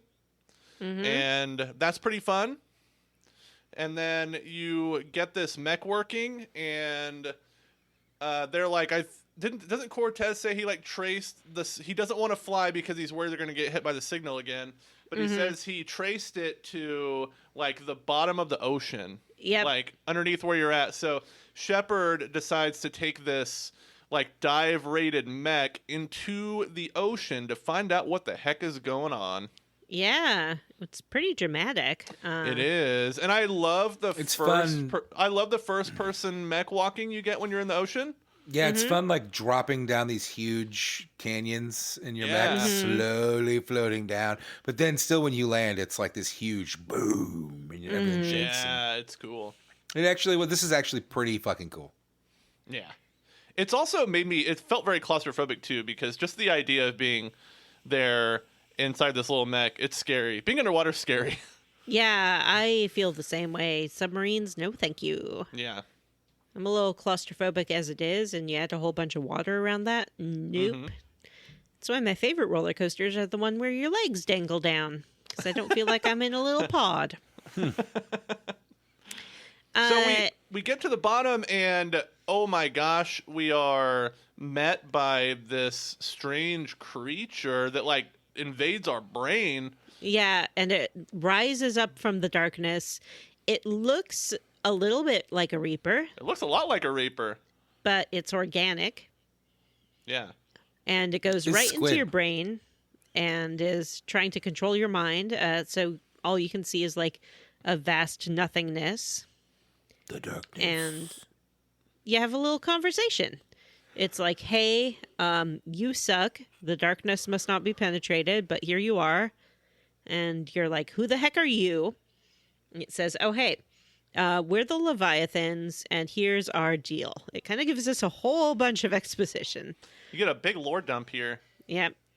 Yeah. And here's the story of the Leviathans. The Leviathans, way back in the day, were the dominant species in the galaxy, much like the Protheans, but they came before the Protheans. Long, long before. Leviathans have a special ability called mind control indoctrination power. And they loved to go around to different little societies and meet different kinds of aliens and indoctrinate them, so they worshipped them and obeyed them. It's like Prothean plus. Everything the Protheans were doing with their dumb empire, but with mind control built in there. Yeah, basically. And you learn that they, in their infinite Leviathan wisdom, decided to make this like AI program that was designed to protect life in the galaxy at all costs. Right. Because they kept seeing these other less advanced societies, according to them, make AIs, and then the AIs would always go crazy and take them over and kill them. So they're like, we have to figure out how to let life evolve without going all Black Mirror and destroying without themselves. ChatGPT. Yeah, without ChatGPT. And what we can do to figure that out is make our own AI, which definitely won't go crazy and kill us because we're so much better than any other species. But oh no, it went crazy and killed them. Yeah, as it turns out, they did make a Reaper, and because the Reaper was based on them, it did kind of figure out how to do their indoctrination brain control power. And then it decided to go all scientific method. What's the scientific method? It's when you try an experiment over and over again to test for different variables and figure out what works. The scientific method is when what I think is true and everything else is a theory. Right. Yeah, you're getting it a little bit confused with like Oh, up faith? yours, you woke moralist. Yeah, we'll see who cancels whom. So the Reapers are like, okay, well, our mission is to figure out how to preserve life. Obviously, we can't preserve life if we allow societies to advance to the point where they make artificial intelligence and it will kill them. So what we're going to do is like we're just going to remove those societies from the board and let the other primitive societies keep going.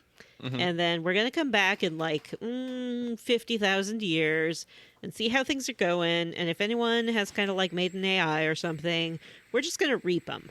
Yeah. And we'll keep doing this until there's a variable that presents us with like a different solution. So how do you guys feel about this? Because this is DLC. This is like giving an origin story for the Reapers. How do you feel about this in general? I'm glad that we got. Great. I'm glad that we got a explanation for what happened, because if they had just left it at nothing, I would have been wildly disappointed. And this is fine. I mean, yeah, I didn't dislike this at all. Yeah, I liked it. It made sense. I suspect that maybe, Jim, you would have been happier with the mystery, but you love that kind of Cthulhu, Elder God. Cthulhu. I mean, you're right. And, like, don't get me wrong. Usually I love lore. Love to have stuff explained. But I don't know. I felt like it kind of took away the mysterious origins of the Reapers, and I liked that element of the Reapers.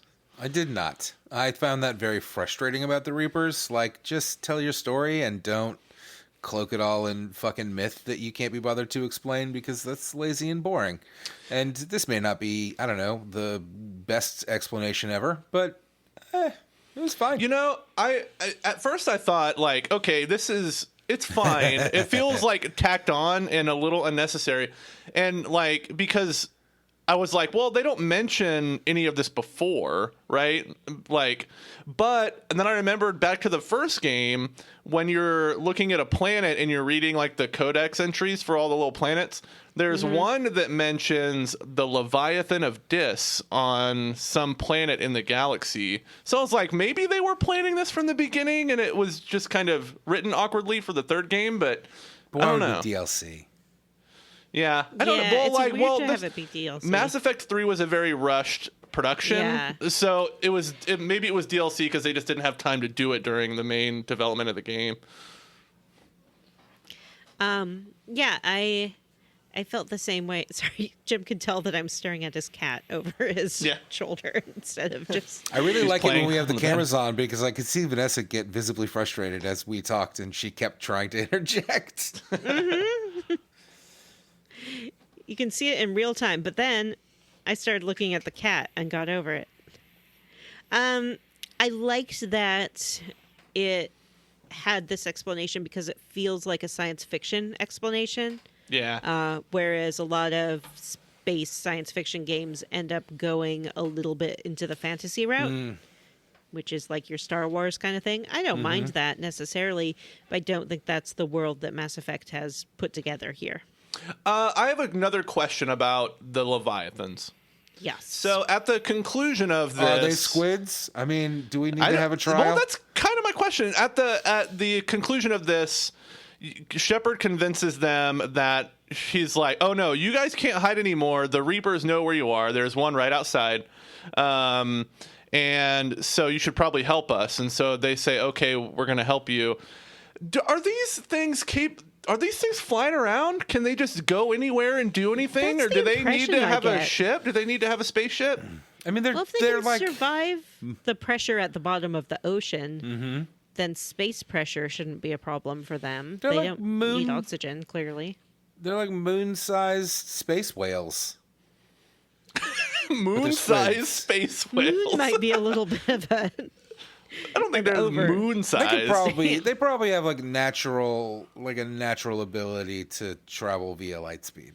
You know? Yeah, I think that they can. Okay. I mean, I accept that, I guess.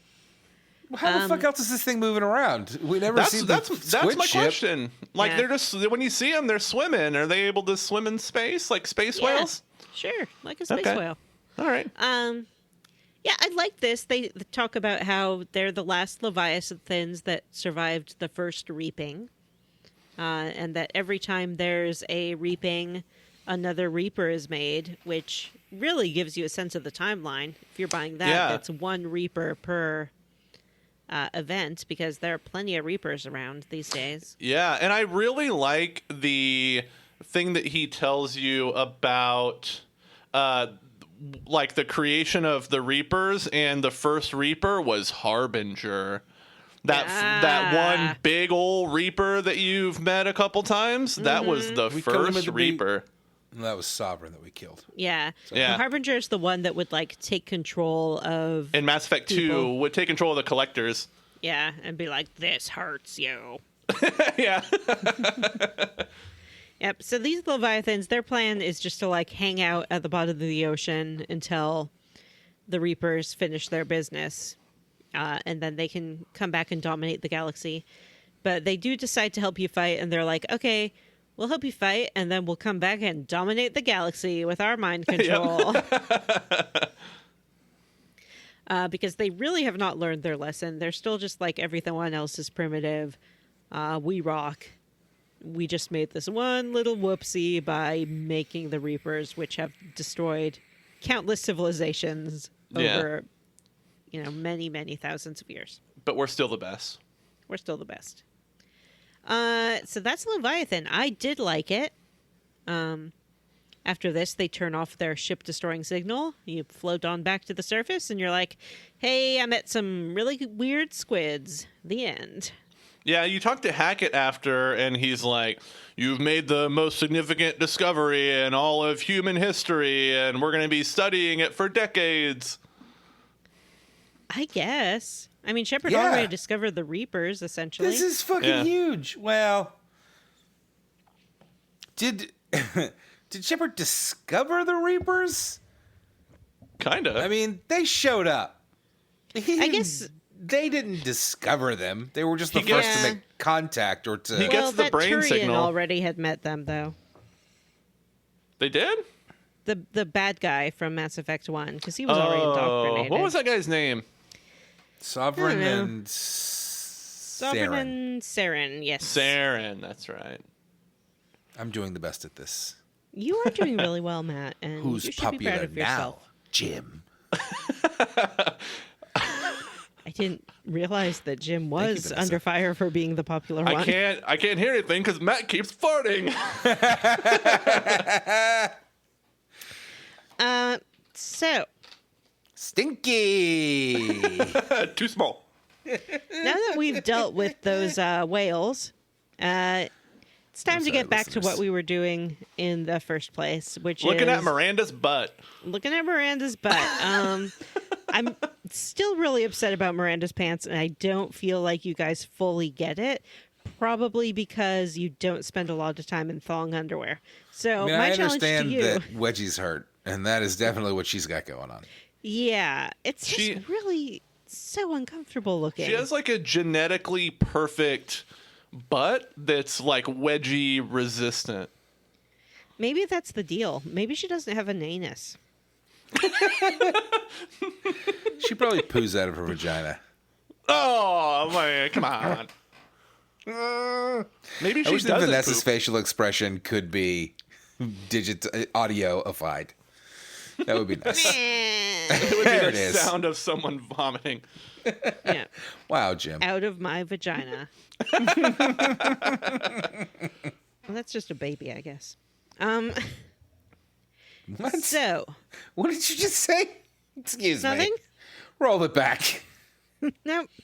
Nothing. I didn't say anything. So Miranda, if she's alive, is she alive for both of you? Right now she is, yeah. Yep. She's been sort of poking around, giving you phone calls. She's like, hey, it's Miranda, your best friend of me. Give me a call, okay? So you call her, and she's like, hey, I can't tell you what I'm doing. Bye. Send money. So you send her some money. Then she calls again. She's like, hey, it's Miranda. Can you meet me at this apartment at the Citadel? You go meet her, and she's like, hey, my sister's missing. Pretty sure it's my dad took her. I'm gonna need like all of the resources of the Alliance, please. Okay, bye. And she tells us that and she thinks the dad is working for Cerberus. Oh yeah, she's like, hey, my dad's working for Cerberus. Remember how I used to work for Cerberus? That's my dad now. So give me money, please. Okay, bye. We all made mistakes in the past. Okay, all of us worked for Cerberus at one point. That's true. Mm-hmm. My shepherd always says, I worked with Cerberus, not for Cerberus. You know, and when you think about it, this whole game is basically just an apology for former Nazis. Yeah. Well, more like maybe Italians.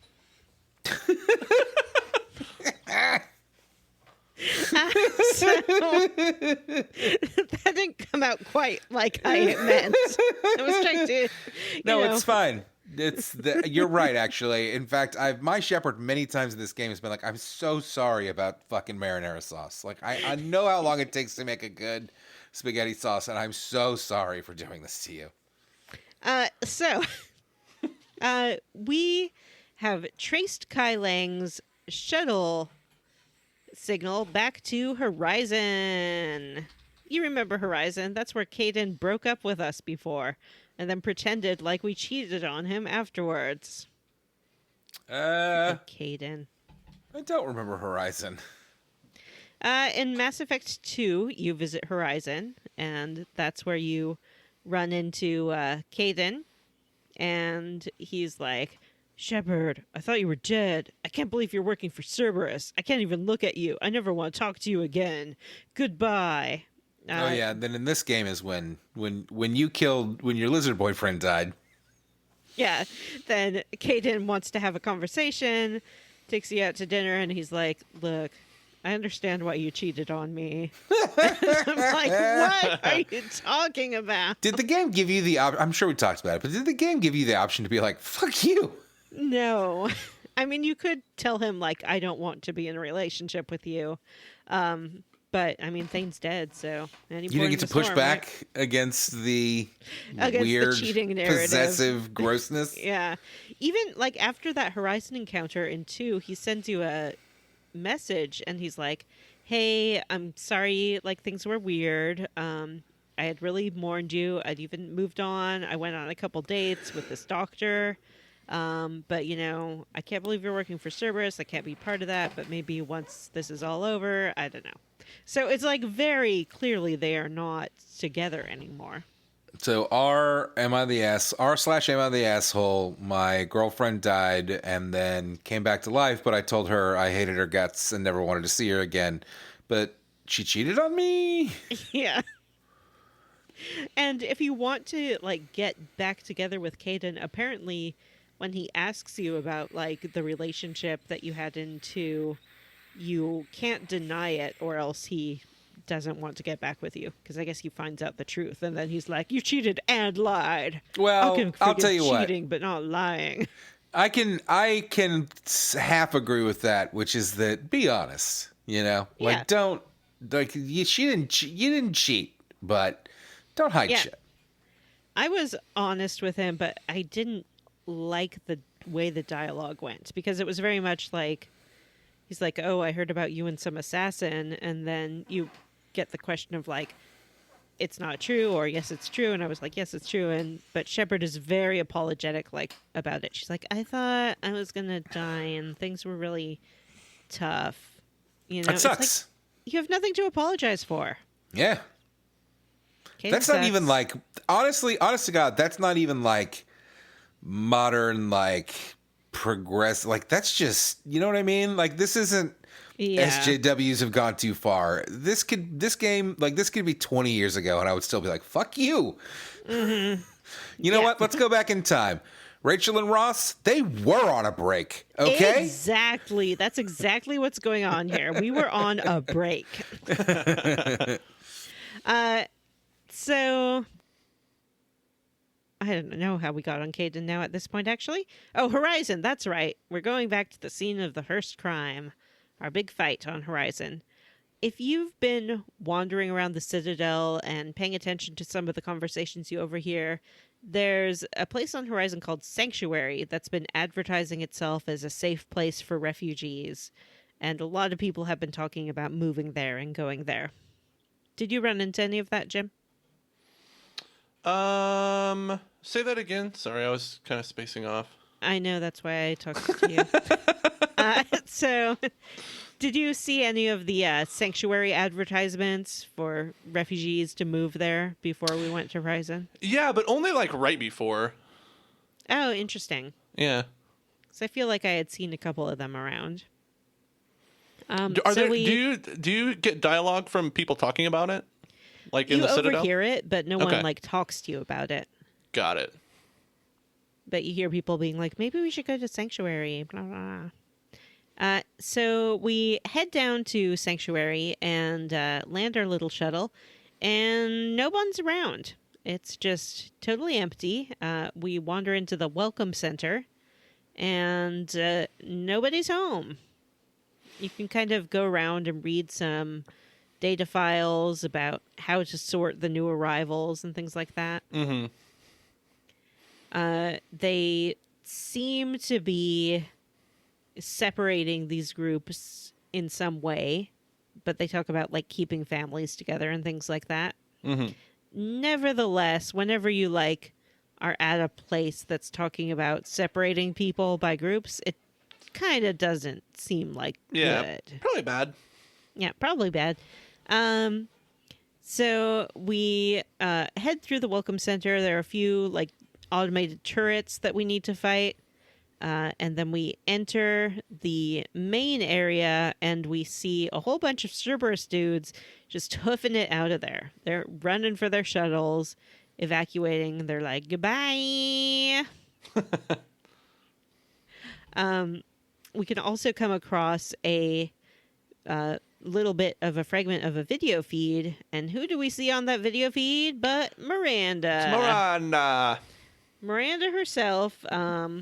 She's like looking at the computers, and then we see her walk off the screen, and then who should have walked in behind her but Kai Leng, the coolest guy in the galaxy. I don't like Everyone's Kai like, Leng. Oh no, Nobody it's does. Kai Leng. Do you think people in the 2000s... Who called me? Oh, my cousin. Do you think people in the 2000s thought, whenever this game came out, thought that Kai Leng was cool? No, I No. don't think anyone's ever thought Kai Leng was cool. Probably not even the people who made Kai Leng. It would be really interesting to know, like, where did this come from, this mandate to put Kai Leng in this game? I don't know. He's very much a poochie. Yeah. So we make our way through the facility. We have to fight some Cerberus troops. We also come across a room that's just full of husks. Like straight up husks all over the place. We're like, oh, how did these husks get here? We don't get it yet. We can make some contact with Miranda at a console and be like, hey, Miranda, it's me, Shepard. I'm here. And you have an option here to be like, by the way, Kai Leng is also here following you around. Or you can just keep that information to yourself. Can I just say that my vote for the next Mass Effect is for Vanessa to do the voice acting instead of whoever it is in this? Because, hey, Miranda, it's me, Shepard, would be way more fun than what we get, which is... Hey, Miranda. it's Shepard. It's me, Shepard. So fucking angry all the time. Hey, girl, hey, it's Sheps. Hell yeah. It's Sheps. It's your girl, Sheps. Sheppy Shep. So, as we continue to work our way through this facility, Miranda tells us, hey, you need to get to my dad's office. That's right, old Henry Lawson himself, who she was so afraid would find her sister. Apparently he has, and that's why she's here. She's like, hey, I'm here, my sister's here, my dad's here. Gonna head on up to my dad's office and totally slap him around. And you should make your way up there too. Did you guys tell her that Kai Leng was here? I did. I don't remember the option, but I must have because I'm a good girl. And why wouldn't you? I didn't Why kind of wouldn't understand you? the reason What are you, not an to. asshole? Yeah. I mean, if you're a renegade, Yeah, I guess. But if Renegade, you're- like, there's no tactical advantage to keeping that information to yourself. I mean, if your plan is to let her die, But why would it be? I guess if you're really sick of seeing her stupid pants. I mean, she does ask. She asks for a lot and is kind of an asshole about it. You know. Yeah. Like if I was playing Renegade, I can see being like, yeah, maybe it's time for you to go. Maybe you suck. Also, I'm mad about Kai Leng, and he just sent me that mean email. And what if Miranda kills him first? She's a fucking cool Yeah. biotic. Yeah, he did send that mean email being like, haha. We talked about it last week, and then I read it afterwards, and I legit was like, I was kind of mad. I was like, fuck you! I'm gonna fucking murder you. As we make our way through this facility, it becomes pretty clear in one of the most obvious and tropey sci-fi twists, the refugees have actually been turned into husks because Henry Lawson is experimenting on them. Yeah, he wants to know how to make husks. He wants to know how to make husks and how to... I think the ultimate goal is how to mind control the Reapers. Yes. But they're starting with, a few monsters and also these husk people. Yeah, and you kind of get some of this in Mass Effect 2, but because at the end when you do the collector thing, you have the option to give the collectorship to Cerberus. What their whole thing is, they want to understand Reaper technology and be able to use it. Yeah. So this is part of that. Mm-hmm. It's we pretty saw some fucking of that gross, on the actually. Mega, too. We see they were straight up slurrying people, turning people into fucking Reaper monsters. Like, what the fuck? It's all for the good of humanity, you got to remember. It's true. The It does- ends justify the means. It does kind of beg the question of is the Elusive Man indoctrinated? Because they said Kai Leng was, but the Elusive Man apparently through this research did discover a way to co-opt the Reaper signal, and that's why the Reapers are here fucking shit up because they're not happy about it. Yeah. So once we've made that discovery, we need to make our way through some more tunnels, fight some Reaper monsters. You can find a whole series of consoles that each have a 2-minute video on it. Too long. Mostly of Kai Leng and the Elusive Man Yeah. talking about Shepard. You don't have to watch these. It's just a little bit of backstory. Yeah. I didn't watch them. I watched all of them. It's mostly just Kai Leng being like, "Oh, why did you spend so much money reviving Shepard when you had me, Kai Leng, the coolest guy in the galaxy?" I mean, did they have you, Kai Leng, the coolest guy in the galaxy? Because Apparently, you just showed Kai up. Leng's just been around forever. Because Miranda also talks about Kai Leng and it's like, "Oh yeah, I know Kai Leng. He's a big part of Cerberus. We just didn't mention him in the last game."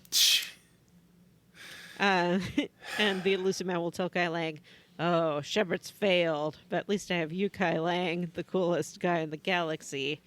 And Kai Leng's like, "I'm going to kill Shepard." And the Elusive Man's like, "You sure are, bud." So basically, this game is so desperate to make us think that Kai Leng is a Mary Sue, I think. Yeah, it really Kinda. seems like it. Kai Leng gives me big Darth Maul vibes. Yes, perfect fucking analogy. Legit, big Darth Maul vibes. Ooh, I'm just as cool. Yeah, I'm look at cooler. this super cool guy. Look at my wraparounds. Yeah. I have a It's sword. me, Darth Maul. So we finally make our way up to the office, and there we find old Henry. Old Henners. He does have Oriana, Miranda's sister / clone, and there are lots of ways that this whole encounter can go down. Really? Last time, Matt talked about them. This time, I get to talk first about my experience. That's Do right. it. Goody experience comes first. I'm a goody. So, I talked to Miranda, Miranda's there. She's had a little fight with Kai Leng, so she's a little bit hurt. And she's like, hey, here's my dad. He sucks. I'm totally going to kill him. Dad grabs Oriana and says, oh, I'm going to shoot her if you shoot me. And you're like, hey, that's your daughter. And he's like, I don't care. I'm evil old Henry. I felt like he was using her as a human shield, but pointing the gun at you. He may have been. Yeah, you may be right. Yeah. So, my shepherd basically talks him down. I'm like, hey, I can be reasonable. And he's like, okay, well, what I want is, like, I'm going to give you Oriana because I know that's super important to Miranda. But then I'm going to leave and nobody's going to shoot me. And Shepard's like, yep, sounds good to me. That's really cool. I'm fine with it. And then he sort of starts to separate from Oriana, and Miranda sees her opportunity, uses her bionics, and just yeets him out a window. Like, he's standing in front of a window, and she's just like, bye, boosh. If I can steal a joke from Johnny, I believe she says, consider this a dadvorce. Yeah. This was my experience too, actually. This is what happened for me. Yep. Miranda and so do a Oriana's just patricide. standing there like, And then Miranda comes over. She's like, hey, that's Hey, girl. that. Hey, girl, hey, it's me, Miranda. And Oriana's like, yeah, we have the same face. I'm a few years younger than you. But I know same who you face are. model, slightly different haircut. Not instead of a Same face model, ponytail. slightly different No. hair. Miranda doesn't have a exact same ponytail. body. Yeah. Miranda has chest length locks, and this woman has like not a bob, but like what is that called, Vanessa? It's like under the chin. Like a shoulder length hair. And that's the only difference. That's it. Yep. Mm-hmm. And their makeup's a little bit different. I don't notice makeup because I'm an evolved male. Yeah. Anyway, I'm going to see Jordan Peterson this weekend.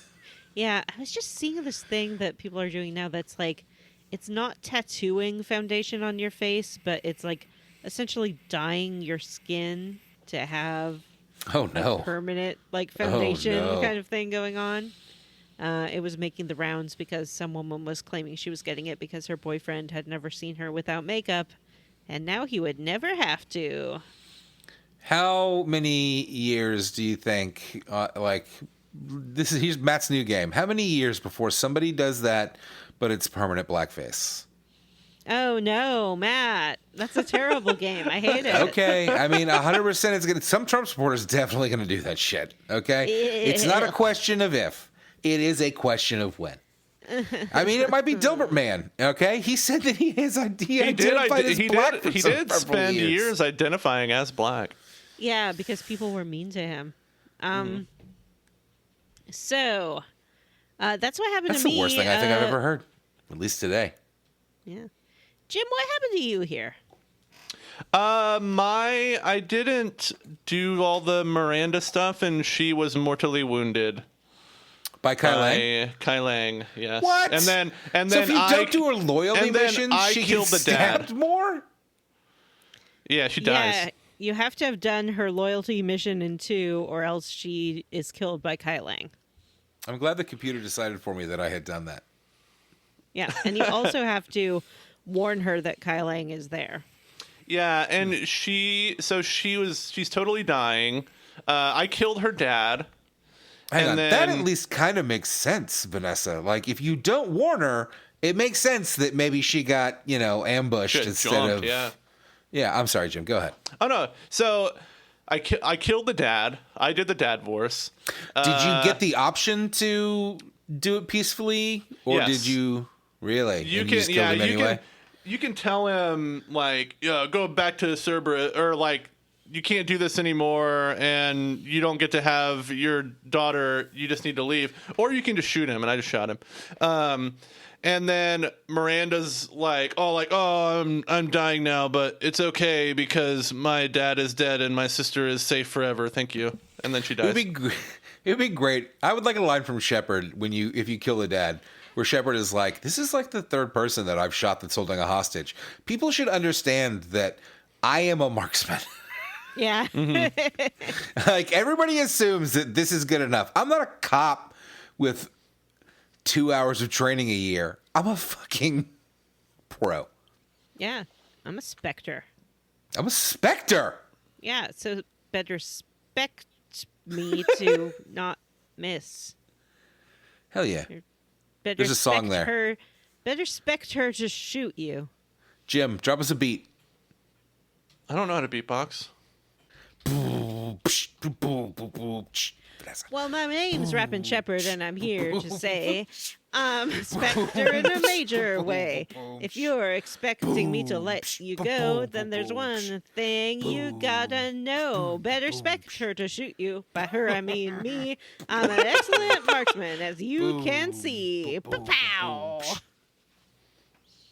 That was amazing. You're welcome, listeners, for that gem.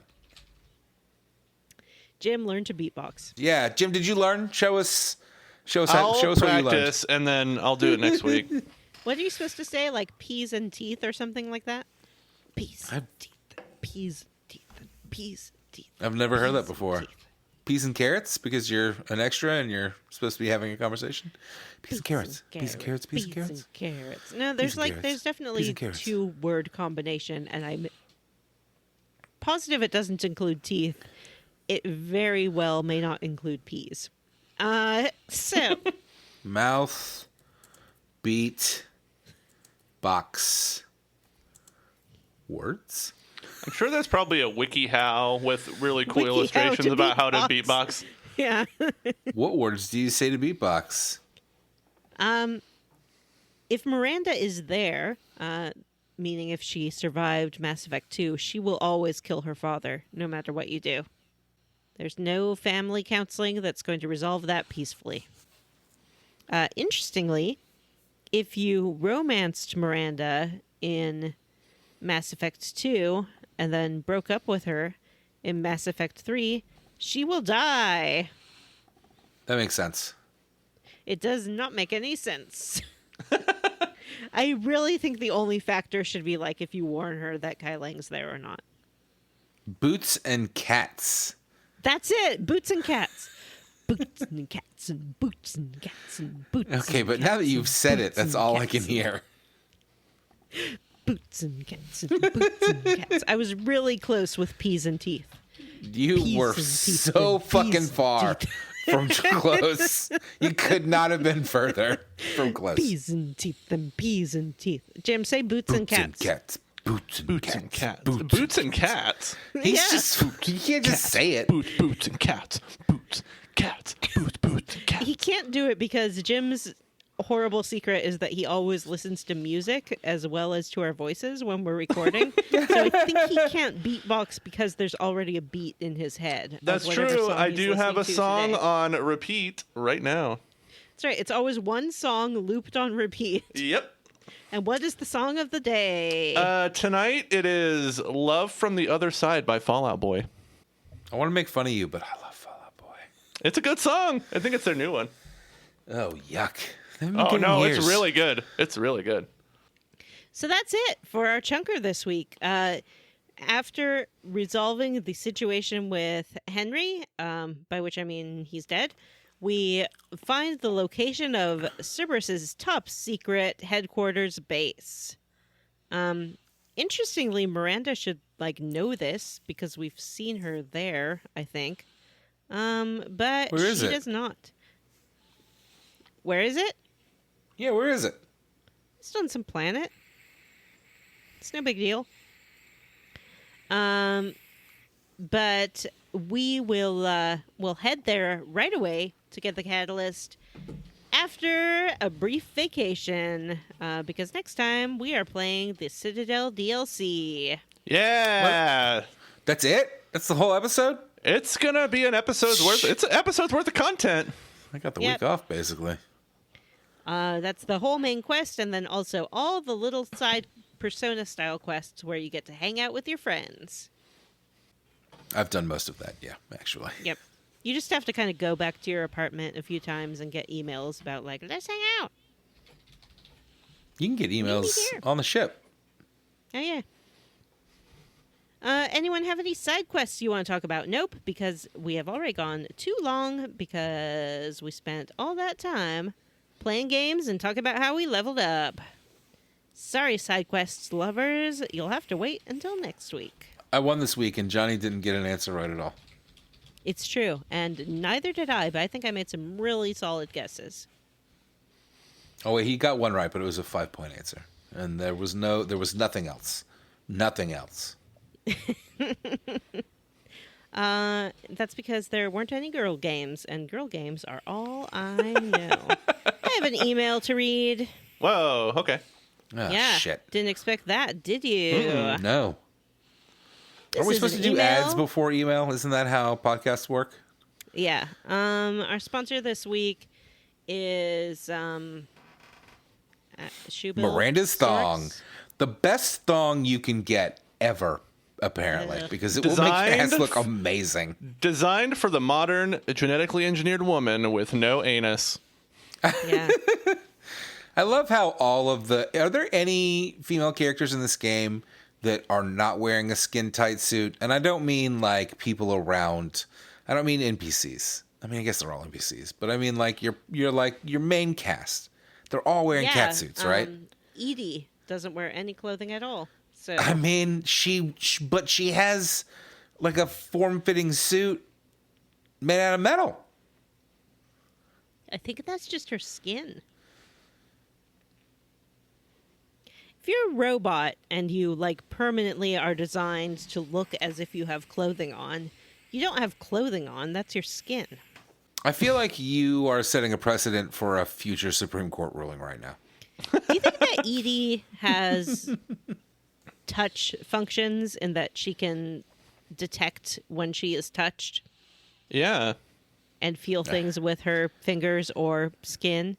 Like, Yeah, does her and skin she has- does her metal casing have touch receptors? She mentioned she's Yeah.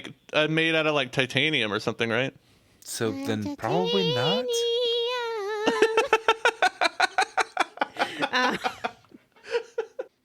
Here's my email. This is from Kodab. Dear Square Roots Podcast, I'm revisiting the Suikoden series, and in that series, Matt was very excited about reading Jane Austen's Pride and Prejudice, Oh no. and quietly declared that he would read more Jane Austen in the future. Well, the future is now, and I'm wondering if Matt has revisited Jane Austen. I did not finish Pride and Prejudice. Yes. I'm going to be honest with y'all. I think when this email came in initially, actually, we talked about it. I bought Pride and Prejudice on, I don't know, Kindle for iPhone. And I have realized that I think I bounce off of every single book I try to read on my phone. Interesting. Maybe I'll pick it up in a paperback because I might be able to, not enjoy it more, but I might be more engaged with it because something about being on the phone, it's just too easy to flip over to fucking whatever, you know? Yeah. Also, I hate staring at screens. Yeah. I probably recommended it at the time, but I will recommend it again now. If you want a good time, bond time with a Haley. teenage girl in your life, by which I mean your Haley daughter, Van that was a Zandt. weird way to put it, Haley. The BBC adaptation of Pride and Prejudice with Colin Firth is so good. It's like 4 or 5 episodes long. I appreciate that. I cannot get my teenage daughter to watch anything with me that is not at this point either Call Me Chris or Sniper Wolf or Stardew Valley playthroughs. Like that's it. She won't watch anything with me. My She daughter won't went through watch her Sniper Wolf anything. phase. Okay, my daughter's been in her Sniper Wolf phase for like 3 years. I don't know what Sniper Wolf is. Is that like She's Bluey? a streamer. She's a streamer. She's pretty funny, actually. I like. Yeah, she is. I don't dislike the streamers that she watches. I think that they're very entertaining, and they're not maybe not wholesome, but they're not gross. Anyway, no, I did not finish Jane. I did not read more Jane Austen. I'm sorry, listeners. I made big promises and then I didn't follow through. But I have lately. I've been having a lot of fun reading physical books, and I might I might have it on my shelf. Actually, I honestly might have it on my shelf. Crack a book. I'm gonna look. And Vanessa, I will try to. If you will remind me, not during recording, I'll try to see if I can find that streaming and see if my daughter will watch it with me. She probably won't. I can barely get her to watch the shows that she likes with me. Yeah. I mean, maybe you can trick her and be like, this is such a faithful adaptation that you won't have to actually read the book for class. Okay, that's not a good idea. Advice. No. Yeah, no. No. I take that back. She's doing Shakespeare next. I'm excited. She has to read Romeo and Juliet. Yay. Of course, it's 8th grade, so they don't actually make them read it. They just read excerpts, which is not the same. I had to read Have that. her watch that No, Leonardo DiCaprio. No, thank you. I knew what he was going to say. That thing's I on thought you were gonna Netflix say right now. that other one. It's on Netflix right now. I think that's Is the it? first movie I ever fell asleep in theaters watching. I remember I watched that in school. Ew. That movie was like one of my first date movies. That's a Baz Luhrmann movie, isn't it? Mm-hmm. Is it? That would make Yeah. sense. That was one of my first third wheel movies. I thought you were going to say the other version of Romeo and Juliet that was done in like the 70s with actual teenagers that I swear they always used to show in school. And there's one scene with nudity, and the teacher would like stand next to the TV and then hold up like a manila folder to hide the nudity from the class. These days, they're not allowed to show that because you might be, I don't know, trying to affirm someone's gender, and that's illegal in the state of Florida. Yeah. I think, unfortunately, they're probably not showing it because it did come out that I think the girl who was in it now is suing or something. Yeah, I remember reading because that. she's She like, said that she was actually, coerced and they not weren't supposed cool to like, show my boobs. Yeah, they promised her they wouldn't do it, and then they did it anyway. You know what? Yeah. Old Hollywood made some amazing films, one of the grossest places on earth, and should not be celebrated. Yeah. 100%. Every Oscar winner for the last 50 years. Yeah, the Oscars love movies about movies and Hollywood and how Hollywood's great. They do. And they're on notice right now because if they give Best Picture to that Steven Spielberg movie instead of Everything Everywhere All at Once, You know they're gonna. If Everything no. Everywhere All They're at Once gonna. doesn't win the Oscar, I'm going to personally go to the Oscars and burn that place to the ground. I'm gonna like dump even more Wait, snow on does LA. the Oscars just have a building? Can you Yeah, just of course go? it Can you does. just Yeah. go to the Oscars? Yeah, and it's held aloft by golden statue men. They have a museum now. I know because I get ads for it all the time. It's like, Weird. check out the Oscar Museum. And It's no, not I don't weird want to because pay Vanessa's a huge $40 nerd. to go. And of see course, she props. gets ads for museums. I do. That's some of my biggest targeted ads are ads for museums. Okie dokie. Okay. Jim, I'm calling on you again. Mm-hmm. Tell us about the Patreon. Well, at patreon.com I'm sorry. Excuse me. Oh, yeah. We skipped Yep. the Squarely Against segment. Oh, right. I Oh. forgot. Matt, Jim, I'm calling what are on you squarely again. against? Oh, I was going to go get a beer. What am I squarely against? You know what? I'm roundly for that divorce. That shit shocked me. I laughed out loud. I wasn't mad. I mean, guy's a monster. Who fucking, yeah. You know what? Like, my good shepherd had to be like, yeah, let's resolve this peacefully. And I really fucking appreciated Miranda stepping up and pulling herself up by her bootstraps and murdering her boobstraps? own father. Yeah, her boobstraps. Pulling herself up by her thong and fucking killing her own father because he was a fucking monster. Did you see what they were doing here? I honestly, by the time we got to this scene, I was like, kill this motherfucker. Yeah, me too. But I'm playing a good shepherd who wouldn't do that, and I was so satisfied. This satisfied the shit out of me. I loved it. John, what are you squarely against? Oh no, Well, I'm squarely against having to work while we record. Jim, what are you squarely against? I am roundly for Miranda's death. I think it was well done, and honestly, it should be the canon ending for Miranda. I think this kind of wraps up her whole arc. She should die here. That's canon. She's dead. Vanessa. It is sort of like narratively strong to have this person who was working for this terrible organization, not by necessity, but kind of by choice and belief that it was good, that she would sacrifice herself in some way. Especially in this context, right? Like saving, or like, trying to save her sister, and by extension, hopefully the other people in this facility, right? Right, because this makes sense. You do broadcast then a message being like, hey, don't come here. It sucks.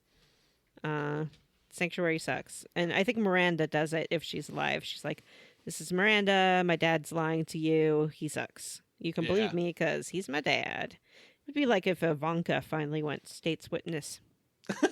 If Miranda lives, does she give you war points?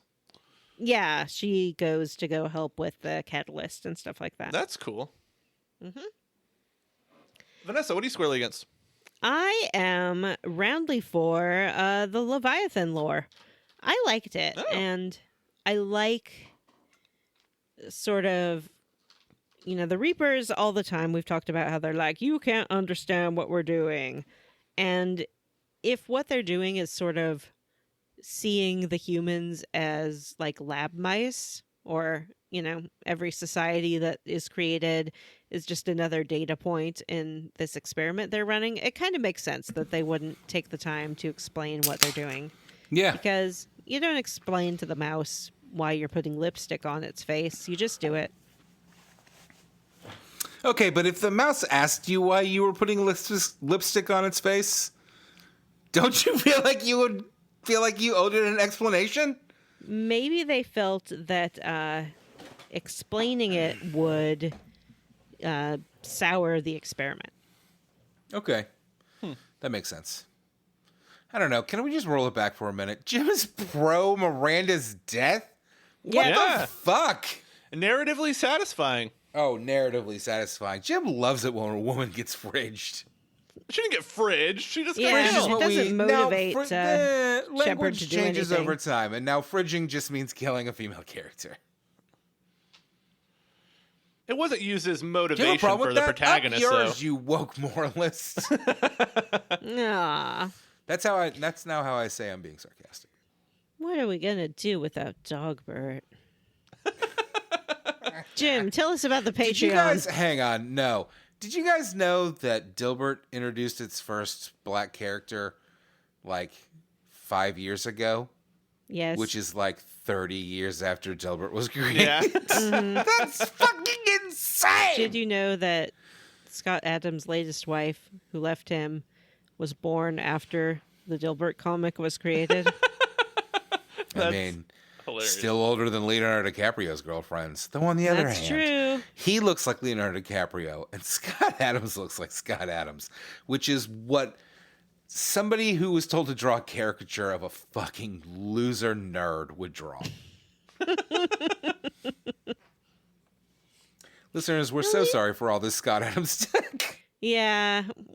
Leonardo DiCaprio was never for me, and I do think that he's kind of succumbing to that particular type of aging that boyish men do when they don't want to age. Well, he was one of the founding members of the Pussy Posse. Yes, I'm aware.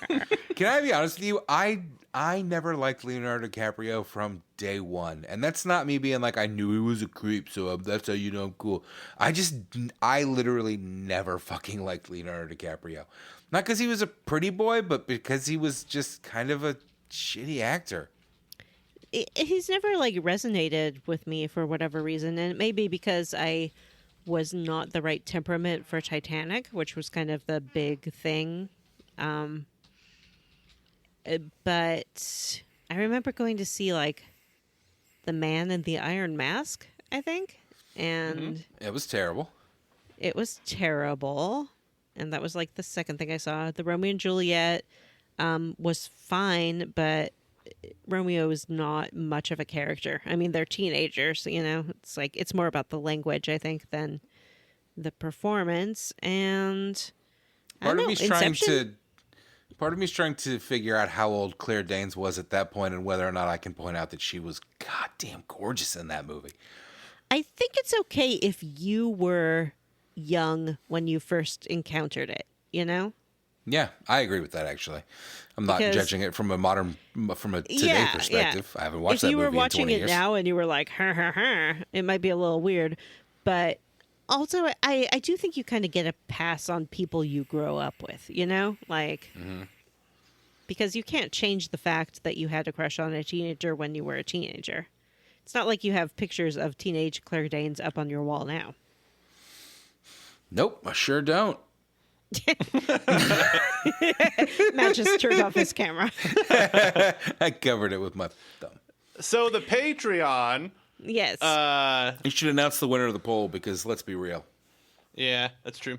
Okay, so our Patreon, which you can sign up for at patreon.com/squarerootspodcast, is a platform that you pay money to. You pay us money for access. We're going to sell you content. You give us money, we give you content. You're making it sound like a scam. It's not. for $3 of money, you get access to all of our good bonus stuff. We've got Matt and John and Matt's daughter just did an episode on Danganronpa, Trigger Happy Havoc. Trigger Happy Havoc. We're gonna. That was a great episode, and Haley Van Zandt was the star of the show. It was really good. She was really good. I'm furious about it. We have a couple. We have a couple things planned for March. We're gonna do a commentary track for the movie Megan. We are also gonna do a full-length episode on where we play Full Page Failure and finally decide. Wait, no, this is a totally separate game, right? Doesn't have anything to do with the game we play on the main feed. Who I don't know. fucking cares either We're way? gonna- It's yeah, all we're gonna do- made up as we go along. Yeah, It can be we're whatever gonna you do- want it to be.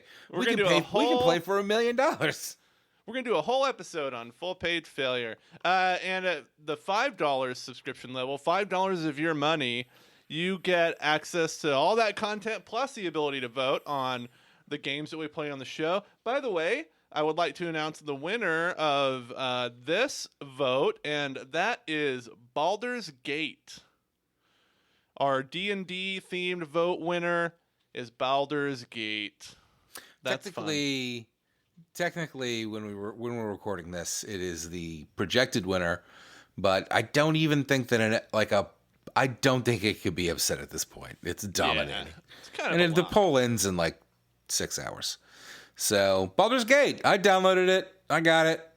If you're listening to this when the episode is released, it is currently on sale until March the 9th on the Nintendo Switch for $15, and it is free on Amazon Prime Gaming. If you have that and want to play it on PC. Jim and I have already purchased it and are playing it on the PS5. Yeah, it's if you have PlayStation Plus, it's currently 80% off. No, that's over by the time this airs. Oh, it is? Yeah, Okay. it's over Well, yeah. today, actually. Yep. I am Oh, playing is on the it? I PS5. should buy it. I've already Yeah, played you a couple should. hours of it. I think it's really fun, so I'm hoping you guys will dig it as much as I do. Another perk of being a patron is hang on. every week. Oh yeah. One Okay. thing that I think that we need to discuss is I much like the DLCs we've played in this game, there are a couple of DLCs for Baldur's Gate, but one of them, Siege of Dragonspear, is basically like a full-blown continuation of the game, and I feel like we should probably play that as well. Okay, yeah. Cool. I'm down for that. Agreement? Agreement.